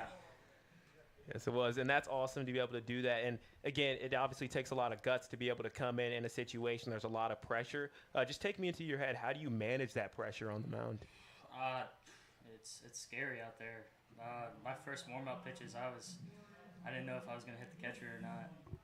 And Sandusky this past week, I threw 3 to the backstop before I even hit the catcher. So I was just happy I could get one out there and then get out of the inning. Gotcha. And what does this mean for your confidence going forward that you were able to go in such a big situation, in such a big moment, and you were able to shine? I'm super excited for next year. I'm ready to get after it, get my fastball confident again, and hopefully do big next year. It is. We can tell you got a really bright future ahead of you. What's been your favorite memory playing with the team this year, as this is likely your last performance with the team this summer? Yeah. Probably this one, honestly. It's firework night.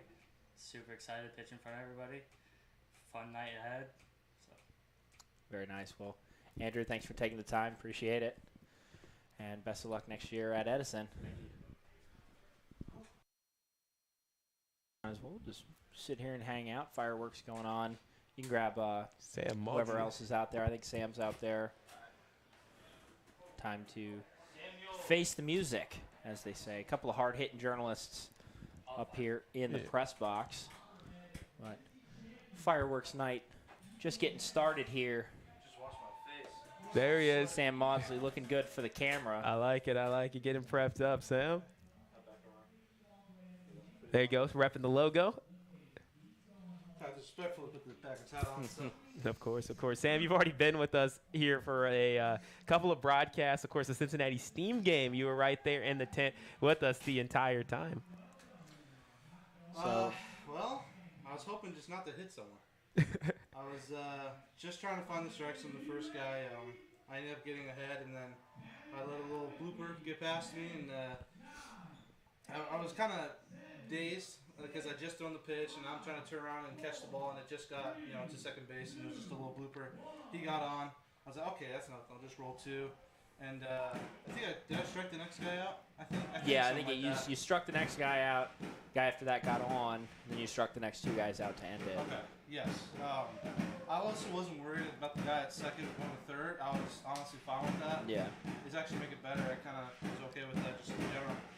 But I think I pitched pretty well. My slider was working well. I threw a changeup only once, but it was good just to show it, just so they would think about that.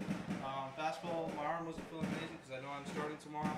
I don't know if that's the case anymore, but I was just trying to throw strikes, and hopefully they didn't hit anywhere, but I got 3 strikeouts. Awesome. And just like managing the high-pressure situation, obviously, you're coming in. You only have 1 run to give in this situation. Actually, you can't give any runs in this situation at all. And then you're taking the mound. You have a big crowd behind you. Were you able to manage the pressure that goes along with that? Actually, I don't think I was. I was kind of flustered a little bit, to be honest. I was sweating really bad. My hair is still dripping. But I think I know it's just a game. And I know that just because there's a lot of fans and people are clapping right as I'm about to throw, it doesn't make any different than just me and the catcher and the batter and the umpire. So at that point, I was like, just throw strikes. Don't even worry about the crowd. I think that's it. Closer situation, something you not super familiar with this summer, normally in that starting role. So does that change your mentality when you go up there as far as what pitches you're going to throw, how you're going to kind of set up the batter in a closing situation as opposed to maybe starting a game? Yeah, when I'm starting, I kind of have to work from behind, slider, changeup, then fastball, or vice versa. When I'm relieving, I kind of have to go right at him. Can't walk him, and I did, but that was a little different. But I can't walk him. I try to go right after them, so it's a lot more fastballs and maybe a slider here and there. And I ended up striking out or 2 on a slider, so it was really just going after them when I relieve, and starting is kind of trying to go around them, and hopefully they get themselves out. Gotcha. And then a little bit of moment of reflection here is you might still get a chance to play tomorrow, correct? Probably see you tomorrow. If it was under 30, I will. I think it was under 30. I guess I could check right here. Got it. I think it was. I think it was probably around 20. Yeah, you were at 24. Yeah, a lot of big looks like counts. it. So we'll see. He might just ask tomorrow how my arm's feeling because just a little bit of overuse. I threw 36 innings in the spring, and now I'm at 22. So 58 innings is kind of a lot for 6 months. Yeah. But to be honest, if I need to go 2 innings tomorrow, that's nothing. I get another couple weeks off to hang my arm, just let it heal, and do some recovery and all that. And then I guess a moment of reflection. Then the original question. What's been your no I didn't ask it. I didn't even get a chance to ask it. I was setting it up for you, and then we started talking about something else. What's been your favorite moment playing with the team this summer? I know it's kind of been a bit of a roller coaster for the team itself, but maybe one of your favorite moments or with the guys or. I think my favorite moment was was my start. Not because of how I did, but I think we stayed in the game the whole time, and it was after we had been struggling really bad, and we ended up losing 4-3. But I think that was our turning point to win a little bit more games or come out of it. Was my 7-inning start. Just letting guys get the ball, ground balls, field them. Really had one error, if that. I don't think we had any. And it kind of boosted their confidence. They hit a little bit, fielded great, and the next couple of games we were really hitting. But I think the whole season has also just been about pitching. Hitting's been pretty good, sometimes off and on, but pitching has been needing to come through when our hitting hasn't, and I think we have sometimes. Well, Sam, we appreciate the time as always. Good luck at school next year, and Thank you. it was great having you on the team this year. Sam Maudsley, everybody. Thank Grab you, guys. Coach if he's out there. We'll do a little bit more ad-libbing. Of course, as you guys can probably hear the fireworks going on in the background now. It's always a spectacular fireworks show. We'll get ready to clean it up as well afterwards. So we'll be out here for quite a while as we've seen a little bit of everything as well. Tim, you've been honored earlier today as well, which is busy wonderful day. to see Busy that. day today here at the ballpark. Had the got honored today. I don't think so, but Got honored today Yep. by the organization for sticking around some time. There he is. There it is. Guys were competitors in the hot dog eating contest. It was, I don't know how much of a competition it was, but a bit of a struggle, I think, for both of us It out is. there. And we got it on video, so that's the best part. But it was for the fans. It's what they needed to see. Yes, sure it is. was. Coach, really tough, gritty performance from your team today. Final home game of the year. Finally gave the fans something nice at home. So talk about just the overall play of your team today. Yeah, it definitely was not the prettiest of games. We still ended up coming out making 4 errors, but like I said all along, these guys are gritty. They're gonna tough it out. We're down to just a few guys. But these guys, I wouldn't trade them for the world. I wouldn't pick another 9. I would rather send out there. So very proud of these guys and the way they fought to stay in this game. We put a 6 spot up there in the first, and then we didn't score for the rest of the game. So it took a lot out of the pitching staff to come in and do their part today. And they really did, because our bats have been there the past few games, and our pitching staff really hasn't been there. But the pitching staff came out there and did their job tonight. I was very proud of everyone. Speaking of the pitching staff, probably have a bit of a motley crew tomorrow, trying to finish off the last game against the Settlers. I heard some rumors this morning that potentially we'll see Jordan Long out there on the mound tomorrow. You might see every Clayton position Hodges player out there on the mound tomorrow. You might see some pitchers getting some ABs. We're just going to figure it out, and we're going to go have some fun. We won the first home game and the last home game. They're not the first and last games we wanted to win this season, but this is the ones we ended up doing. So we're going to go out there and have fun this last game and just let it all out. Have fun. It is. I wanted to ask about the team mentality. You guys came out like you got shot out of a cannon. It was absolutely emphatic in the opening game. So just tell me about how you guys, what the feeling was in the dugout when you guys were getting ready to start that first inning. Yeah, I let the guys know, hey, this could possibly be your last time playing at Bob Wren for the Copperheads this summer, Well, it is. So go out and win it, Give the fans what they want and why they came, The fans tonight were absolutely electric, I want to know the attendance, because, I feel like we were close to breaking the record tonight of what we had previously. But, I told the guys to come out with some fire tonight and just enjoy the last game, man. I wasn't really doing much coaching. I was just letting them play, be free. It meant nothing, in the standings and all that. So I wanted them to just go out and have fun. It is. Definitely put on a show tonight for the crowd here. I think one of the bigger crowds we had all year, and I think that definitely helped. You saw a couple of guys, Andrew Yeary, who we talked to earlier, struggled a little bit from time to time this year, but came out and settled in tonight, had 2 strikeouts, and so pitched really well, didn't give up any runs. So looking forward to that, or looking ahead to that, I guess, and being able to go to school ball with some that was very confidence big coming for into him the end of the tonight. year. I was very proud of him. He didn't have the best of outings sometimes, but when it mattered, he got the job done. So I was very proud of him tonight. Well, Coach, we will end that there. Let you hang out for a little bit with the rest of the fans that are still here. We'll do it one more time tomorrow. Awesome. Up there Well, I just want to say thank High y'all School. for interviewing me all summer long and doing this and putting on this great broadcast. Thanks for y'all talking do. to us, Coach. Thank you for the fans and everything. Thank you, Ohio Health, and all our sponsors. Thank you, Annie, Bill, and everyone that made this happen. You know, without them, I'm not here. So, go Cheads, man. That's all Yep. I got to say. This is awesome. What a great summer it was. That it was. It was. Go Cheads. Go Cheads. All right, baby. well, we'll take a short break. Sedric and I will come back with some Final extra thoughts. post-game content, some final thoughts. Stay tuned.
So for one final time here at Bob Wren Stadium this summer, the Copperheads victorious 6-5 over the Sandusky Bay Ice Haulers. Sedric, Granger, Tim Hanna inside the broadcast booth. Been a pleasure to bring you all the games this summer, and should be great going into the school year. Sedric, you'll be doing a lot with the Bobcat TV and OU Athletics and getting your name out there a little bit, doing all the other games, as well as some high school football for the radio station. So Of course.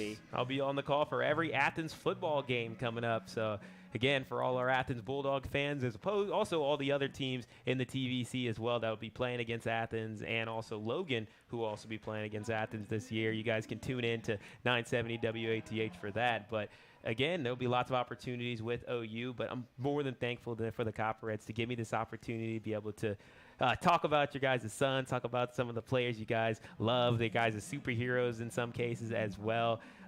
Again, these guys are great guys. They have done so much phenomenal work. We've seen them get better in so many ways and improve themselves not only as players but also as men as well. And Coach TJ Lanning, a great leader.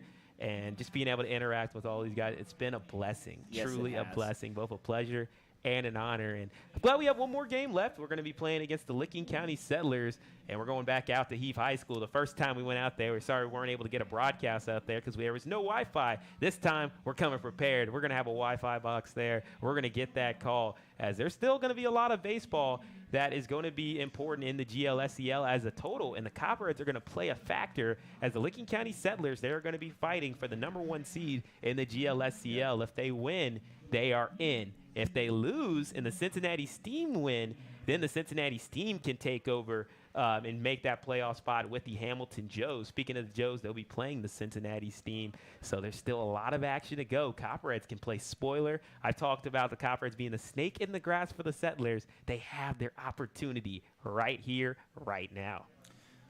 So for all of us here at the Southern Ohio Copperheads, just wanted to, again, thank you one more time for staying with us all season. I mean, we're into hour number 4 of this broadcast, and still quite a few people hanging out, just checking us out. Peaked at, let's see here, at about 40 people all at once watching us. So, again, we appreciate everybody from all over the country, all over the world, tuning in to the broadcast and listen to Sedric and I talk about Southern Ohio baseball. So, again, for all of us here at the Copperheads, our wonderful staff, Skylar Watts, social media director, Trevor Stevens, director of player operations, Coach Lanning, Chris, Charlie, Ian, Natalie, Aiden, Zach, Nate, everybody here at the Copperheads. I'm Tim Hanna. That's Cedric Granger. We really appreciate you watching, and have a great night.